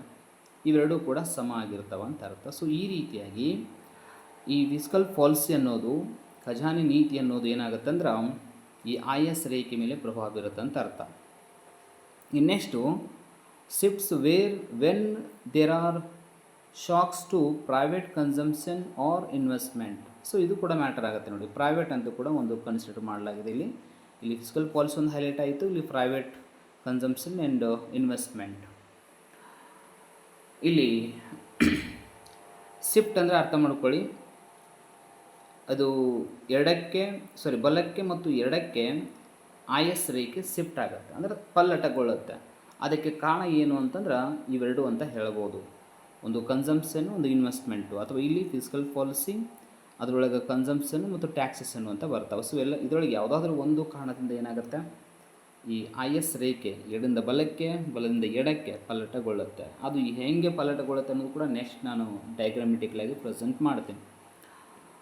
ಹಾಗಾದರೆ ಇಲ್ಲಿ ಪ್ರೈವೇಟ್ ಅಂತ ಬಂದಾಗ ಸಾಮಾನ್ಯವಾಗಿ ಅನುಭೋಗಿಗಳು ಏನು ಮಾಡ್ತಾರೆ ಅಂತಂದ್ರೆ, ಒಂದು ವೇಳೆ ಈಗ ಆದಾಯ ಅಂತ ಬಂದಾಗ ಇದರೊಳಗಡೆ ಒಂದು ಅನುಭೋಗ, ಇನ್ನೊಂದು ಉಳಿತಾಯ ಅಂತಿರುತ್ತೆ. ಈ ಉಳಿತಾಯನ ಏನಾಗುತ್ತೆ ಅಂದರೆ ಹೋಗಿ ಇನ್ವೆಸ್ಟ್ಮೆಂಟ್ ಆಗುತ್ತೆ. ಸೊ ಅದು ಆಮೇಲೆ. ಹಾಗಾದರೆ ಈ ಅನುಭೋಗ ಏನಾದರೂ ಹೆಚ್ಚಾತಂದರೆ ಉಳಿತಾಯ ಏನಾಗುತ್ತೆ, ಕಡಿಮೆ ಆಗುತ್ತೆ. ಆವಾಗ ಹೂಡಿಕೆ ಕೂಡ ಕಡಿಮೆ ಆಗುತ್ತೆ. ಸೊ ಈ ರೀತಿಯಾಗಿ ರಿಲೇಷನ್ಶಿಪ್ ಇರೋದ್ರಿಂದ ಇಲ್ಲಿ ಇನ್ವೆಸ್ಟ್ಮೆಂಟ್ ಮತ್ತು ಕನ್ಸಂಪ್ಷನ್ ಮ್ಯಾಟರ್ ಆಗ್ತಾವೆ ಅಂತ ಅರ್ಥ. ಹಾಗಾದ್ರೆ ಈಗ ನಮಗೆ ಸ್ವಲ್ಪ ವಿಷಯ ಕ್ಲಿಯರ್ ಆಯಿತು. ಆರ್ಥಿಕತೆಯಲ್ಲಿ ನಾವು ಸಮಗ್ರವಾಗಿ ಅಧ್ಯಯನ ಮಾಡ್ತಾ ಇದ್ದೀವಿ. ಅದರಲ್ಲಿ ಈ ಇಂಪಾರ್ಟೆಂಟ್ ಪಾಯಿಂಟ್ಸ್ಗಳನ್ನು ಕನ್ಸಿಡರ್ ಮಾಡಕತ್ತೀವಿ ಅಂತ ಅರ್ಥ. ಅವು ಒಂದ್ರ ಮೇಲೆ ಒಂದು ಡಿಪೆಂಡ್ ಆಗಿದ್ದಾವೆ. ಸೊ ಇದು ಬಹಳ ಇಂಪಾರ್ಟೆಂಟ್ ಆಗುತ್ತೆ. ಇದನ್ನೇ ನಾವು LM ಮಾಡೆಲ್ಗೆ ಅಥವಾ LM ಮಾದರಿಗೆ ನಾವು ಅನ್ವಯ ಮಾಡಿ ನೋಡ್ಕೊಂಡ್ರೆ ಇಲ್ಲಿ ಏನಿರಬಹುದು ಅಂತಂದ್ರೆ, LM curve represents the relationship between interest rate and money demand. So ಇಲ್ಲಿ ಚೇಂಜ್ ಆಯ್ತು ನೋಡಿ. ಇಲ್ಲಿ ಔಟ್ಪುಟ್ ಅಂತಿತ್ತು, ಇಲ್ಲಿ ಮನಿ ಡಿಮ್ಯಾಂಡ್ ಅಂತ ಬಂದಿದೆ. ಮನಿ ಡಿಮ್ಯಾಂಡ್ ಅಂದರೆ ಮನಿ ಅದು ಹಣದಕ್ಕೆ ಇರುವಂಥ ಬೇಡಿಕೆ ಅಂತಲೇ ಆಗುತ್ತೆ. ಹಣಕ್ಕೆ ಇರುವಂಥ ಬೇಡಿಕೆ ಮತ್ತು ಇಂಟ್ರೆಸ್ಟ್ ರೇಟ್ ಏನಾಗುತ್ತೆ ಅಂತಂದ್ರೆ ಅದು ಯಾವ ರೀತಿಯಾಗಿ ರಿಲೇಷನ್ಶಿಪ್ ಇರುತ್ತೆ ಅಂತ ನೆಕ್ಸ್ಟ್ ನಾವು ಡಯಾಗ್ರಾಮೆಟಿಕ್ಲಾಗಿ ನೋಡೋಣ. ಆಲ್ಮೋಸ್ಟ್ ಇದು ಗೊತ್ತಾಗುತ್ತೆ. ಅಂದರೆ ಸಾಮಾನ್ಯವಾಗಿ ನಮಗೆ ಕ್ಲಿಯರಿಟಿ ಇದೆ. ಹಣದ ಬೇಡಿಕೆ ಹೆಚ್ಚಾಯಿತು ಅಥವಾ ಕಡಿಮೆ ಆಯಿತು ಅಂತಂದಾಗ ಸಾಮಾನ್ಯವಾಗಿ ಹಣಕ್ಕೆ ಭಾಳ ಬೇಡಿಕೆ ಹೆಚ್ಚಾತಂದ್ರೆ ಆಟೋಮೆಟಿಕ್ ಬ್ಯಾಂಕ್ ದರ ಕೂಡ ಹೆಚ್ಚಾಗ್ಬಿಡುತ್ತೆ. ಯಾಕಂದರೆ ಜಾಸ್ತಿ ಜನ ಏನು ಮಾಡ್ತಾರೆ, ಹಣ ಬೇಕಂತ ಹೋದಾಗ ಬ್ಯಾಂಕ್ಗಳು ಏನು ಮಾಡ್ತಾವೆ, ಬಡ್ಡಿ ದರವನ್ನು ಹೆಚ್ಚು ಮಾಡ್ತಾವೆ. ಇದರಿಂದ ಇವೆರಡರ ನಡುವೆ ರಿಲೇಷನ್ಶಿಪ್ ಹೇಗಿದೆ, ಏನು ಒಂದು ಕಡೆ ಅಂದರೆ ನೇರವಾಗಿದೆ. ಇದರಿಂದ ಈ ರೇಖೆ ಈ ಆಕಾರವು ಹೊಂದಿರುತ್ತೆ ಅಂತ ಹೇಳಿದ್ದೆ. IS ರೇಖೆ ಈ ಆಕಾರ ಹೊಂದಿದೆ ಅಂತ ಹೇಳಿದ್ದೆ ನಾನು. ಸೊ ಹಾಗಾಗಿ ಇಲ್ಲಿ ರಿಲೇಷನ್ಶಿಪ್ ಕೂಡ ನಮ್ಗೆ ಕ್ಲಿಯರ್ ಆಯಿತು. ಬಟ್ ಅದರದ್ದು ಎಫೆಕ್ಟ್ನು ಏನಿದೆ ಅದು ನೆಕ್ಸ್ಟ್ ನೋಡೋಣ. It shows the demand for money based on the money supply. Yes, money supply ಅನ್ನೋದು ಮ್ಯಾಟ್ರ್ ಆಯ್ತು ಇಲ್ಲಿ. ಸೊ ಹಣದ ಪೂರೈಕೆ ಹೆಚ್ಚಳ ಆಗಿತ್ತಂದ್ರೆ ಹಣದ ಬೇಡಿಕೆ ಕಡಿಮೆನೇ ಇರುತ್ತೆ ಸಾಮಾನ್ಯವಾಗಿ. ಅವೆರಡು ಯಾವಾಗ ಈಕ್ವಲ್ ಆಗ್ತಾವಲ್ಲ ಅದೇ ಸಮತೋಲನ ಸ್ಥಿತಿ, ಅದನ್ನೇ ಹೇಳ್ತಾ ಇದ್ದಾವೆ. ಅಂದ್ರೆ IS ಮತ್ತು LM ಇವೆರಡು ಸಮ ಯಾವಾಗ ಆಗ್ತಾವಲ್ಲ ಆವಾಗ ಇವೆರಡು ಸಮ ಆಗಿರ್ತಾವೆ ಅಂತ ಅರ್ಥ. Next shifts when there are changes in monetary policy. Yes, ಇಲ್ಲಿ ಕನ್ಸಿಡರ್ ಮಾಡಲಾಯ್ತು ನೋಡಿ, ಮಾನಿಟರಿ ಪಾಲಿಸಿ ಅಂಥೇಳಿ. Or inflation expectations. ಓಕೆ, ಇನ್ನೇನು ಹಣದುಬ್ಬರ ಸಂಭವಿಸಬಹುದು ಅನ್ನೋ ಸನ್ನಿವೇಶ ಬಂದಾಗಲೂ ಕೂಡ ಈ ರೇಖೆ ಏನಾಗುತ್ತಂತಂದ್ರೆ ಎಡದಿಂದ ಬಲಕ್ಕೆ, ಬಲದಿಂದ ಎಡಕ್ಕೆ, ಎಡದಿಂದ ಬಲಕ್ಕೆ ಪಲ್ಲಟ ಆಗ್ತದೆ. ಸೊ ಅದು ಹೆಂಗಾಗುತ್ತದೆ ಅನ್ನೋದನ್ನು ನೆಕ್ಸ್ಟ್ ನೋಡೋಣ. ಬಟ್ ಈಗ ಜಸ್ಟ್ ಅದ್ರ ಮೇಲೆ ಎಫೆಕ್ಟ್ ಆಗೋದು ಯಾವುದು, ಮಾನಿಟರಿ ಪಾಲಿಸಿ, ಹಣಕಾಸು ನೀತಿ. ಸೊ ಭಾಳ ಇಂಪಾರ್ಟೆಂಟ್ ಆಗುತ್ತೆ. ಸೊ ಅದು ಮ್ಯಾಟ್ರ್ ಆಗುತ್ತೆ ಅಂತ ಅರ್ಥ. ಇನ್ನು shifts when there are changes in money supply, ಇದೊಂದು ಕೂಡ ಮ್ಯಾಟರ್ ಆಗುತ್ತೆ. ಹಣದ ಪೂರೈಕೆ ಹೆಚ್ಚಾತಂದ್ರೆ ಈ LM ರೇಖೆ ಪಲ್ಲಟ ಆಗುತ್ತೆ. ಯಾವ ಕಡೆ ಪಲ್ಲಟ ಆಗುತ್ತೆ ಅಂದರೆ ಬಲಕ್ಕೆ ಪಲ್ಲಟ ಆಗುತ್ತೆ. ಹಣದ ಪೂರೈಕೆ ಕಡಿಮೆ ಆದರೆ ಎಡಕ್ಕೆ ಪಲ್ಲಟ ಆಗುತ್ತೆ. ಸೊ ಅದನ್ನು ನೋಡೋಣ ಹೆಂಗೆ ಅದು ಪಲ್ಲಟ ಆಗುತ್ತೆ ಅಂತ ತಿಳ್ಕೊಂಡು. ಈಗ ಎರಡು ಕಾನ್ಸೆಪ್ಟ್ ಕ್ಲಿಯರ್ ಆಯಿತು. ಆಗಲೇ ನಾವು ಫಸ್ಟಿಗೆ ಕೂಡ ಅದನ್ನು ಡಿಸ್ಕಷನ್ ಮಾಡಿದ್ವಿ, IS ಮತ್ತು LM. ಬಟ್ ಇಲ್ಲಿ ಆ ರೇಖೆಗಳ ಬಗ್ಗೆಯೂ ಕೂಡ ಕ್ಲಿಯರ್ ಆಯಿತು. ಈಗ ರೇಖೆಗಳು ಯಾವಾಗ ಯಾವ ಕಡೆ ಪಲ್ಲಟಗೊಳ್ತಾವೆ. ಹಾಗೆ ನೆಕ್ಸ್ಟ್ ಇರುವಂಥ ಇಂಪಾರ್ಟೆಂಟ್ ಕಾನ್ಸೆಪ್ಟ್ ಏನು ಅಂತಂದ್ರೆ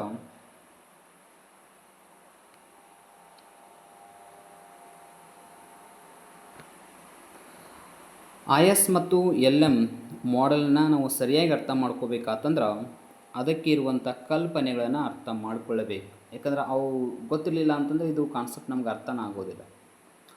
ಅಸಂಪ್ಷನ್ಸ್. ಹಾಗಾದರೆ ಫಸ್ಟ್ ಒನ್ ಇರುವಂಥದ್ದನ್ನು ಗಮನಿಸಬೇಕು. ಅಲ್ಪಾವಧಿಯಲ್ಲಿ ಬೆಲೆಗಳು ಮತ್ತು ವೇತನಗಳಲ್ಲಿ ಬದಲಾವಣೆಗಳು ಇರುವುದಿಲ್ಲ ಅಂತಂದರೆ ಸ್ಥಿರವಾಗಿರ್ತಾವಂತ ಅರ್ಥ. ಇದು IS ಮತ್ತು LM ಮಾಡೆಲ್ಲ ಇದು ಅಲ್ಪಾವಧಿಗೆ ಸಂಬಂಧಪಟ್ಟಿದೆ. ಇದನ್ನು ಮಾತ್ರ ನಾವು ಮರೆಯೋ ಹಾಗಿಲ್ಲ. ಇದು ಲಾಸ್ಟ್ ಇದೆ ಪಾಯಿಂಟ್ ಇಲ್ಲಿ ಹೈಲೈಟ್ ಮಾಡಿದ್ದನ್ನು, ಅಲ್ಪಾವಧಿಗೆ ಸಂಬಂಧಪಟ್ಟಿದೆ ಅಂಥೇಳಿ. ಅದು ಎಲ್ಲಿದೆ ಅಂತಂದ್ರೆ ಇಲ್ಲಿ ಆ್ಯಕ್ಚುಲಿ ಮೆನ್ಷನ್ ಮಾಡಿಲ್ಲ ಅನಿಸುತ್ತೆ. ಬಟ್ ಅಲ್ಪಾವಧಿ ಅಂತಂದರೆ ಅದು ಅಲ್ಪಾವಧಿಗೆ ಸಂಬಂಧಪಟ್ಟಿದೆ ಅಥವಾ ಸ್ಥಿರವಾಗಿದೆ ಅಂದರೆ ಅರ್ಥ ಅದು ಅಲ್ಪಾವಧಿಗೆ ಸಂಬಂಧಪಟ್ಟಿದೆ ಅಂತ ನಾವು ತಿಳ್ಕೊಳ್ಬೇಕೀಗ. ಅಂದರೆ ದೀರ್ಘಾವಧಿಯಲ್ಲಿ ಇದು ಕಾರ್ಯಾಚರಣೆ ಇರುವುದಿಲ್ಲ ಅಂತ ಅರ್ಥ. IS LM ಮಾಡೆಲ್ ಅಲ್ಪಾವಧಿಯಲ್ಲಿ ನಾವು ಸಡನ್ನಾಗಿ ಆರ್ಥಿಕ ಸಮತೋಲನವನ್ನು ಹೆಂಗೆ ಕಾಯ್ದುಕೊಳ್ಳಲಿಕ್ಕೆ ಸಾಧ್ಯ ಇದೆ ಅನ್ನೋದನ್ನು ಹೇಳಿಕೊಡುತ್ತೆ ಈ ಒಂದು ಮಾದರಿ. ಅಂದರೆ ಬೆಲೆಗಳಲ್ಲಿ ವ್ಯತ್ಯಾಸ ಆಗೋದಿಲ್ಲ ಮತ್ತು ಜನರ ವೇತನದಲ್ಲಿ ಕೂಡ ವ್ಯತ್ಯಾಸ ಆಗೋದಿಲ್ಲ. ಅದು ಎಷ್ಟು ಬೇಕು ಅಷ್ಟೇ ಇರುತ್ತೆ. ಬಟ್ ಉಳಿದ ಆದಾಯ ಮತ್ತು ಏನು ಹೂಡಿಕೆ, ಅನುಭೋಗ, ಸೊ ಇವುಗಳಲ್ಲಿ ಏನು ವ್ಯತ್ಯಾಸ ಆಗುತ್ತೆ ಅನ್ನೋದನ್ನು ಗಮನಿಸುವಂಥದ್ದಿಲ್ಲ. ಅನುಭೋಗಿಗಳು ಮತ್ತು ಉದ್ಯಮಗಳು ಭವಿಷ್ಯದ ಬಗ್ಗೆ ಯೋಚಿಸುವುದಿಲ್ಲ. ಸೊ ಇದು ಕೂಡ ಮ್ಯಾಟ್ರ್ ಆಗುತ್ತೆ. ಯಾಕೆ ಹಿಂಗಾಗುತ್ತೆ ಅಂದರೆ ಇದನ್ನು ಯಾಕೆ ಇವರು ಸ್ಥಿರವಾಗಿಟ್ಟಿದ್ದಾರೆ ಅಂತಂದ್ರೆ ಇಲ್ಲಿ ಬೆಲೆಗಳನ್ನು ಸ್ಥಿರವಾಗಿಟ್ಟಿದ್ದಾರೆ, ವೇತನಗಳನ್ನು ಕೂಡ ಸ್ಥಿರವಾಗಿಡಲಾಗಿದೆ ಮತ್ತು ಅನುಭೋಗಿಗಳು ಮತ್ತು ಉದ್ಯಮಗಳ ವಿಚಾರಗಳನ್ನು ಅಥವಾ ಭವಿಷ್ಯದ ನಿರೀಕ್ಷೆಗಳನ್ನು ಕೂಡ ಅವರು ಸ್ಥಿರವಾಗಿಟ್ಟಿದ್ದಾರೆ. ಈ ಒಂದು ಮಾದರಿಯ ಪ್ರಕಾರ ಇವೆಲ್ಲ ಕಲ್ಪನೆಗಳನ್ನು ಇವರು ಮಾಡ್ಕೊಂಡಿದ್ದಾರೆ. ಅಂದರೆ ಉದಾಹರಣೆಗೆ ಏನಾಗ್ಬೋದು ಅಂತಂದ್ರೆ ಅನುಭೋಗಿಗಳು ಭವಿಷ್ಯದಲ್ಲಿ ಸರಕಿನ ಬೆಲೆ ಹೆಚ್ಚಾಗ್ಬೋದು ಅಂತ ಏನಾದರೂ ಊಹೆ ಮಾಡಿಕೊಂಡ್ರೆ ಅಂತಂದ್ರೆ ಈಗ ಹೆಚ್ಚು ಸರಕುಗಳನ್ನ ಖರೀದಿ ಮಾಡ್ತಾರೆ. ಇದರಿಂದ ಹಣದುಬ್ಬರ ಸಂಭವಿಸುತ್ತೆ ಅಂತ ಅರ್ಥ. ಸೊ ಈ ರೀತಿಯಾಗಿ ಆಗಬಾರ್ದು ಅಂತಂದ್ರೆ ಅವರು ಭವಿಷ್ಯದ ಬಗ್ಗೆ ಏನು ಮಾಡಬಾರ್ದು, ಯೋಚಿಸಬಾರ್ದು. ಆ್ಯಟ್ ಪ್ರೆಸೆಂಟ್ ಅಲ್ಪಾವಧಿಯಲ್ಲಿ ಮಾತ್ರ ಅವರು ಏನು ಮಾಡ್ತಾ ಇರಬೇಕು, ವಿಚಾರವನ್ನು ಮಾಡ್ತಾ ಇರಬೇಕು. ಭವಿಷ್ಯದ ಬಗ್ಗೆ ವಿಚಾರ ಮಾಡ್ತಿರಬಾರ್ದು. ಅಂದಾಗ ಮಾತ್ರ ಈ ಮಾದರಿ ನಮಗೆ ಕ್ಲಿಯರ್ ಪಿಕ್ಚರನ್ನು ತೋರಿಸುತ್ತೆ ಅಂತ ಅರ್ಥ, ಆರ್ಥಿಕತೆಯ ಸ್ಥಿತಿಗತಿಗಳನ್ನು. ನೆಕ್ಸ್ಟು ಅಂತಾರಾಷ್ಟ್ರೀಯ ವ್ಯಾಪಾರವನ್ನು ಪರಿಗಣಿಸದೆ ಇರುವುದರಿಂದ ಇದು ಮುಚ್ಚಿದ ಆರ್ಥಿಕತೆಯನ್ನು ಕಲ್ಪಿಸಿಕೊಂಡಿದೆ. ಆರ್ಥಿಕತೆಯಲ್ಲಿ ಎರಡು ಬರ್ತಾವೆ, ಒಂದು ಓಪನ್ ಎಕನಾಮಿ, ಇನ್ನೊಂದು ಕ್ಲೋಸ್ಡ್ ಎಕನಾಮಿ ಅಂಥೇಳಿ. ಓಪನ್ ಎಕನಾಮಿ ಅಂತಂದ್ರೆ ಮುಕ್ತ ಆರ್ಥಿಕತೆ ಅಂತಲೇ ಕರಿತೀವಿ ನಾವು. ಅಂದ್ರೆ ಅಂತಾರಾಷ್ಟ್ರೀಯ ಮಟ್ಟದಲ್ಲಿ ಕೂಡ ವ್ಯಾಪಾರ ವಹಿವಾಟುಗಳನ್ನು ಯಾವುದೇ ನಿರ್ಬಂಧಗಳಿಲ್ಲದೆ ನಡೆಸುವಂಥದ್ದು, ಅದಕ್ಕೆ ಓಪನ್ ಎಕನಾಮಿ ಅಥವಾ ಮುಕ್ತ ಆರ್ಥಿಕತೆ ಅಂತ ಕರಿತೀವಿ. ಬಟ್ ಇಲ್ಲೇನಾಗಿದೆ ಅಂತಂದ್ರೆ ಅಂತಾರಾಷ್ಟ್ರೀಯ ವ್ಯಾಪಾರವನ್ನು ಪರಿಗಣಿಸುವುದಿಲ್ಲ ಅಥವಾ ಅಂತಾರಾಷ್ಟ್ರೀಯ ವ್ಯಾಪಾರ ದೇಶದಲ್ಲಿ ಇರುವಂತಹ ಉಳಿತಾಯ, ಹೂಡಿಕೆ, ಹಣದ ಪೂರೈಕೆ, ಬೇಡಿಕೆ ಇವುಗಳ ಮೇಲೆ ಯಾವುದೇ ರೀತಿ ಪ್ರಭಾವ ಬೀರೋದಿಲ್ಲ ಅನ್ನೋದನ್ನು ಇಲ್ಲಿ ಕಲ್ಪನೆ ಮಾಡಿಕೊಳ್ಳಲಾಗಿದೆ. ಸೊ ಮೇನ್ ಇಂಪಾರ್ಟೆಂಟ್ ನೋಡಿ, ಪ್ರತಿಯೊಂದು ಪಾಯಿಂಟು ಕೂಡ ಭಾಳ ಇಂಪಾರ್ಟೆಂಟ್ ಆಗ್ತವೆ. ಈ ಕಾನ್ಸೆಪ್ಟನ್ನ ಅರ್ಥ ಮಾಡಿಕೊಳ್ಳೋ ಸಂದರ್ಭದೊಳಗೆ ಇವೆಲ್ಲವೂ ಕೂಡ ಭಾಳ ಇಂಪಾರ್ಟೆಂಟ್. ಅಂದರೆ ಆರ್ಥಿಕತೆಯಲ್ಲಿ ಮುಚ್ಚಿದ ಆರ್ಥಿಕತೆ, ಕ್ಲೋಸ್ಡ್ ಎಕನಾಮಿ ಇರುತ್ತೆ. ಇಲ್ಲಿ ಅಂತಾರಾಷ್ಟ್ರೀಯ ವ್ಯಾಪಾರವನ್ನು ಪರಿಗಣಿಸುವುದಿಲ್ಲ ಅಂತಲೇ ಅರ್ಥ. ನೆಕ್ಸ್ಟ್ ಇರುವಂಥದ್ದು ಆರ್ಥಿಕ ನೀತಿಗಳ ಪ್ರಭಾವದಲ್ಲಿ ಯಾವುದೇ ಸಮಯದ ವಿಳಂಬ ಇರುವುದಿಲ್ಲ. ಇದು ಕೂಡ ಹೈಲೈಟ್ ಆಗುತ್ತೆ ನೋಡಿ ಪಾಯಿಂಟ್. ಹೇಗೆ ವಿಳಂಬ ಇರುವುದಿಲ್ಲ ಅಂತಂದ್ರೆ ಈಗ ಸಡನ್ನಾಗಿ ಆರ್ಥಿಕತೆಯಲ್ಲಿ ಹಣದ ಬೇಡಿಕೆ ಹೆಚ್ಚಾತಂದ್ರೆ ಆಟೋಮೆಟಿಕ್ ಏನಾಗುತ್ತೆ, ಇಂಟ್ರೆಸ್ಟ್ ರೇಟ್ ಹೆಚ್ಚಾಗುವಂಥದ್ದು. ಅಥವಾ ಆರ್ಥಿಕತೆಯಲ್ಲಿ ಇಂಟ್ರೆಸ್ಟ್ ರೇಟ್ ಕಡಿಮೆ ಆತಂದ್ರೆ ಫಾರ್ ಎಕ್ಸಾಂಪಲ್ ಈಗ ನಾವು ಬಡ್ಡಿ ದರ ಕಡಿಮೆ ಆಗ್ತದ್ರೆ ಆಟೋಮೆಟಿಕ್ ಏನಾಗುತ್ತೆ, ಹೂಡಿಕೆ ಹೆಚ್ಚಾಗಲಿಕ್ಕೆ ಬೇಕು. ಹೂಡಿಕೆ ಹೆಚ್ಚಾದ್ರೆ ಉತ್ಪಾದನೆ ಹೆಚ್ಚಾಗಬೇಕು, ಉದ್ಯೋಗ ಅವಕಾಶಗಳು ಹೆಚ್ಚಾಗಬೇಕು, ಆಮೇಲೆ ಜನರ ಆದಾಯ ಹೆಚ್ಚಾಗಬೇಕು. ಸೊ ಇದೆಲ್ಲವೂ ಕೂಡ ಕಂಟಿನ್ಯೂ, ಯಾವುದೇ ಸಮಯದ ವಿಳಂಬ ಇರಬಾರ್ದಿಲ್ಲಿ. ಅಂದಾಗ ಮಾತ್ರ ಇದೆಲ್ಲ ಎಫೆಕ್ಟ್ ಹೆಂಗೆ ಆಗ್ತದೆ ಅನ್ನೋದನ್ನು ISLM ಮಾದರಿ ನಮಗೆ ಹೇಳಿಕೊಡುತ್ತೆ. ಒಂದು ವೇಳೆ ಇದ್ರ ನೋಡಿ ವಿಳಂಬ ಅನ್ನೋದಿತ್ತಂದರೆ ಈ ಮಾಡೆಲ್ ನಮಗೆ ವಿಷಯವನ್ನು ಸ್ಪಷ್ಟವಾಗಿ ತಿಳಿಸೋದಿಲ್ಲ ಅಂತ ಅರ್ಥ. JR ಹಿಗ್ಸ್ ಮತ್ತು ಹ್ಯಾನ್ಸನ್ ಅವರು ಹೇಳುವಂಥ ವಿಚಾರಗಳು ಕಲ್ಪನೆಗಳನ್ನು ಹೊಂದಿರೋದ್ರಿಂದ ಇದರ ಆಧಾರದ ಮೇಲೆ ಮಾತ್ರ ನಾವು ಯಾವುದೇ ಸಿದ್ಧಾಂತವನ್ನು ಅರ್ಥ ಮಾಡ್ಕೊಳ್ಬೋದು. ಕಲ್ಪನೆಗಳಿಲ್ಲದೆ ನಾವು ಅರ್ಥ ಮಾಡ್ಕೊಳ್ಳೋಕೆ ಹೋದರೆ ಎಲ್ಲವೂ ಕೂಡ ಸರಿಯಾಗಿ ನಮಗೆ ಅರ್ಥ ಆಗೋದಿಲ್ಲ. ನೆಕ್ಸ್ಟು, ಮಾರುಕಟ್ಟೆ ಬಗ್ಗೆ ಎಲ್ಲ ಆರ್ಥಿಕ ಏಜೆಂಟರುಗಳು ಪರಿಪೂರ್ಣ ಮಾಹಿತಿ ಹೊಂದಿರುತ್ತಾರೆ. ಪರಿಪೂರ್ಣ ಮಾಹಿತಿ ಅಥವಾ ಪರಿಪೂರ್ಣ ಜ್ಞಾನ ಹೊಂದಿರುತ್ತಾರೆ ಅಂತ ಹೇಳಿದ್ರು ನಡೆಯುತ್ತೆ. Perfect information about the market or market agents or economic agents ಅಂತ ಕೂಡ ಕರೀತೀವಿ ನಾವು. ಹಾಗಾಗಿ ಆರ್ಥಿಕ ಏಜೆಂಟ್ರ್ ಅಂದರೆ ಯಾರು ಇವರು? ಆರ್ಥಿಕ ಏಜೆಂಟ್ರ್ ಅಂದರೆ ಬೇರೆ ಎಲ್ಲ ಕ್ವಶನ್ ಕೇಳ್ತಿರ್ತಾರೆ. ಅನುಭೋಗಿಗಳಾಗಿರ್ಬೋದು, ಉತ್ಪಾದಕರಾಗಿರ್ಬೋದು, ಬ್ಯಾಂಕ್ಗಳು ಅಥವಾ ಸಂಘ ಸಂಸ್ಥೆಗಳು, ಸರ್ಕಾರ. ಸೊ ಎಲ್ಲವಕ್ಕೂ ನಾವು ಆರ್ಥಿಕ ಏಜೆಂಟರು ಅಂತಲೇ ಕರಿಬೇಕಾಗತ್ತೆ. ಯಾಕಂದರೆ ಆರ್ಥಿಕತೆಯಲ್ಲಿ ವ್ಯವಹಾರಗಳನ್ನು ಆರ್ಥಿಕ ವಹಿವಾಟುಗಳನ್ನು ಮಾಡುವಲ್ಲಿ ಇವರೆಲ್ಲರ ಪಾತ್ರ ಇದ್ದೇ ಇರುತ್ತೆ. ಸೊ ಇವರಿಲ್ಲ ಅಂತಂದರೆ ಆರ್ಥಿಕ ಚಟುವಟಿಕೆಗಳ ನಿರ್ವಹಣೆ ಆಗಲಿಕ್ಕೆ ಸಾಧ್ಯನೇ ಇಲ್ಲ. ಆ ಕಾರಣದಿಂದ ಇದು ಬಹಳ ಇಂಪಾರ್ಟೆಂಟ್ ಆಗುತ್ತೆ. ಇನ್ನೊಂದು ಪಾಯಿಂಟ್ ಏನಾಗಿದೆ, ಹಣದ ಪೂರೈಕೆ ಸ್ಥಿರವಾಗಿರುತ್ತದೆ. ಅದು ಎಂಥದಂತಂದ್ರೆ ಅಲ್ಪಾವಧಿಯಲ್ಲಿ. ಇದನ್ನು ಗಮನಿಸಬೇಕು. ದೀರ್ಘಾವಧಿಯಲ್ಲಿ ಹಣದ ಪೂರೈಕೆ ಬದಲಾವಣೆ ಆಗೇ ಆಗುತ್ತೆ, ಬಟ್ ಅದನ್ನು ಇವರು ಊಹೆಯನ್ನು ಮಾಡಿಕೊಂಡೇ ಇಲ್ಲ. ಇವರು ಕೇವಲ ಮಾಡಿಕೊಂಡಿದ್ದು ಅಲ್ಪಾವಧಿಯನ್ನು ಮಾತ್ರ. ಅಲ್ಪಾವಧಿಯಲ್ಲಿ ಹಣದ ಪೂರೈಕೆ ಸ್ಥಿರವಾಗಿರುತ್ತೆ. ಇದರರ್ಥ ಹಣದ ಪೂರೈಕೆ ರೇಖೆ ಲಂಬಾಂತರವಾಗಿರುತ್ತೆ. ಅಂದರೆ ಈ ರೀತಿಯಾಗಿರುತ್ತೆ. ಅಂದರೆ ಹಣದ ಪೂರೈಕೆಯಲ್ಲಿ ವ್ಯತ್ಯಾಸ ಆಗೋದಿಲ್ಲ ಅಂತ ಅರ್ಥ. ಇನ್ನು ಲಾಸ್ಟ್ ಪಾಯಿಂಟ್ ಯಾವುದು ಅಂತಂದ್ರೆ ಹಣದ ಚಲಾವಣೆಯ ವೇಗ ಸ್ಥಿರವಾಗಿರುತ್ತದೆ. ಅಂದ್ರೆ ಹಣದ ಚಲಾವಣೆಯ ವೇಗವನ್ನು ಇವರು ಪರಿಗಣಿಸೋದಿಲ್ಲ. ಯಾಕಂತಂದ್ರೆ ಈಗ ಆರ್ಥಿಕತೆಯಲ್ಲಿ 10 ರೂಪಾಯಿ ಬಂತು ಅಂತಂದ್ರೆ ಅದು ಒಬ್ಬರಿಂದ ಒಬ್ಬೊಬ್ಬರಿಗೆ ಏನಾಗುತ್ತೆ, ಸರಕುಗಳನ್ನ ಖರೀದಿ ಮಾಡಲಿಕ್ಕೆ ಅಥವಾ ಇತರೆ ಕಾರಣಗಳಿಂದ ಏನಾಗುತ್ತೆ, ಒಬ್ಬರ ಕೈಯಿಂದ ಮತ್ತೊಬ್ಬರ ಕೈಗೆ ಹೋಗಿ ಕೊನೆಗೆ ಅದು ಒಂದು 4 ಕೈಗಳನ್ನು ದಾಟಿತು ಅಂತಂದ್ರೆ ಅದರ ಮೌಲ್ಯ 40 ರೂಪಾಯಿ ಆಗಿರುತ್ತೆ.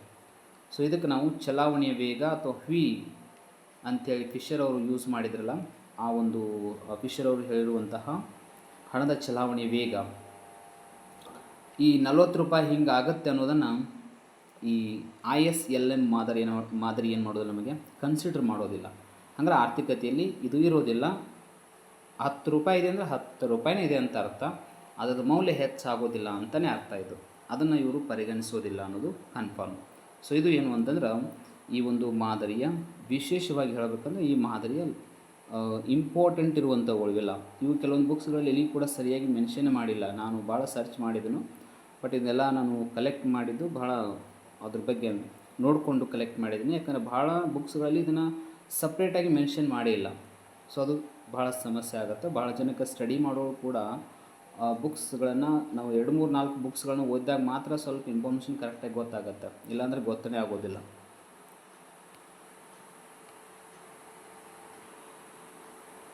ಈಗ ನಾವು ಮೇನ್ ಪಾಯಿಂಟಿಗೆ ಬಂದಿದೆ. ಮೇನ್ ಪಾಯಿಂಟ್ ಅಂದರೆ ಮತ್ತೇನೂ ಅಲ್ಲ, IS ರೇಖೆನ ಹೆಂಗೆ ಪಡೆಯುವುದು, ಅದನ್ನು ಹೆಂಗೆ ಕಂಡುಹಿಡಿಯೋದು. IS ರೇಖೆ ಇನ್ವೆಸ್ಟ್ಮೆಂಟ್ ಆ್ಯಂಡ್ ಸೇವಿಂಗ್ ಕರ್ವ್ ಅಂತ ಏನು ಕರಿತೀವಲ್ಲ, ಅದನ್ನು ಹೆಂಗೆ ಪಡೆಯಬಹುದು. ಆರ್ಥಿಕತೆಯಲ್ಲಿ ಏನೇನು ಬದಲಾವಣೆಗಳಾದರೆ ಆ ರೇಖೆ ನಮಗೆ ಪಡೀಲಿಕ್ಕೆ ಸಾಧ್ಯ ಇದೆ. ಸೊ ಅದನ್ನು ಇಲ್ಲಿ ಪ್ರೆಸೆಂಟ್ ಮಾಡಿರುವಂಥದ್ದು. ಈ ಡಯಾಗ್ರಾಮನ್ನು ಎರಡೂ ನೋಡೋಕ್ಕಿಂತ ಪೂರ್ವದಲ್ಲಿ ಮೊದಲು ವಿವರಣೆಯನ್ನು ಸ್ವಲ್ಪ ಓದ್ಕೊಂಡು ಬಿಡಿ. ಅದಾದಮೇಲೆ ಅದ್ರ ಬಗ್ಗೆ ಸ್ವಲ್ಪ ಕ್ಲಾರಿಟಿ ಸಿಗುತ್ತೆ ನಮಗೆ. ಇಲ್ಲಿ ಆದಾಯ ಹೆಚ್ಚಳವಾದಂತೆ ಉಳಿತಾಯವು ಹೆಚ್ಚಳವಾಗುತ್ತದೆ. ಸೊ ಇದಂತೂ ನಾವು ಕನ್ಸಿಡರ್ ಮಾಡಲೇಬೇಕು. ಯಾಕಂದರೆ ನಮಗೆಲ್ಲ ಸಾಮಾನ್ಯವಾಗಿ ಗೊತ್ತಿರುವಂಥದ್ದು ಇದು. ಯಾಕಂದರೆ ಇದನ್ನು ನಾವು ಉಳಿತಾಯದ ಸೀಮಾಂತ ಉಳಿತಾಯ ಪ್ರವೃತ್ತಿ ಅಂಥೇಳಿ ಒಂದು ಕಾನ್ಸೆಪ್ಟನ್ನು ಕಲ್ತಿದ್ವಿ ನಾವು. ಅನುಭೋಗದ ಬಿಂಬಕ ಕಾನ್ಸೆಪ್ಟ್ ಬಂದಾಗ ಅಲ್ಲಿ ಉಳಿತಾಯ ಪ್ರವೃತ್ತಿ ಅನ್ನೋದು ಕೂಡ ಬಂದಿತ್ತು. ಅಲ್ಲಿ ಇದನ್ನೇ ಹೇಳುತ್ತೆ, ಯಾವಾಗಲೂ ಆದಾಯ ಹೆಚ್ಚಳ ಆಯ್ತಂದ್ರೆ ಆಟೋಮೆಟಿಕ್ ಏನಾಗುತ್ತೆ, ಉಳಿತಾಯ ಕೂಡ ಹೆಚ್ಚಳ ಆಗೇ ಆಗುತ್ತೆ. ಹಾಗಾದರೆ ಇಲ್ಲಿ ನೇರ ಸಂಬಂಧ ಇದೆ ಅಂತ ಆಯಿತು ಎಂಬುದನ್ನು ಉಳಿತಾಯದ ರೇಖೆ S ಸೂಚಿಸುತ್ತದೆ. ಹಾಗಾದರೆ ಇಲ್ಲಿರುವಂಥದ್ದು ಉಳಿತಾಯ ರೇಖೆ, ಇದು S ರೇಖೆ. ಇದೇನು ಹೇಳ್ಕೊಡುತ್ತಂತಂದ್ರೆ ಈ ಕಡೆ ಆದಾಯ ಹೆಚ್ಚಾತಂದ್ರೆ ಈ ಕಡೆ ಉಳಿತಾಯ ಕೂಡ ಹೆಚ್ಚಾಗುತ್ತೆ ಅನ್ನೋದನ್ನು ಹೇಳಿಕೊಡುತ್ತೆ. ಆದರೆ ಇಲ್ಲಿ ಸ್ವಲ್ಪ ಗ್ಯಾಪ್ ಇರೋದು ಕಂಡು ಬರುತ್ತೆ. ಎಲ್ಲಿ ಗ್ಯಾಪ್ ಇದೆ ಅಂದರೆ ಈ ರೇಖೆ ಇಲ್ಲಿಗೆ ಸ್ಟಾಪ್ ಆಗಿದೆ, ಜೀರೋಕ್ಕೆ ಬಂದಿಲ್ಲ. ಇದರ ಅರ್ಥ ಇಲ್ಲಿ ಏನಾಗಿರುತ್ತೆ ಅಂತಂದ್ರೆ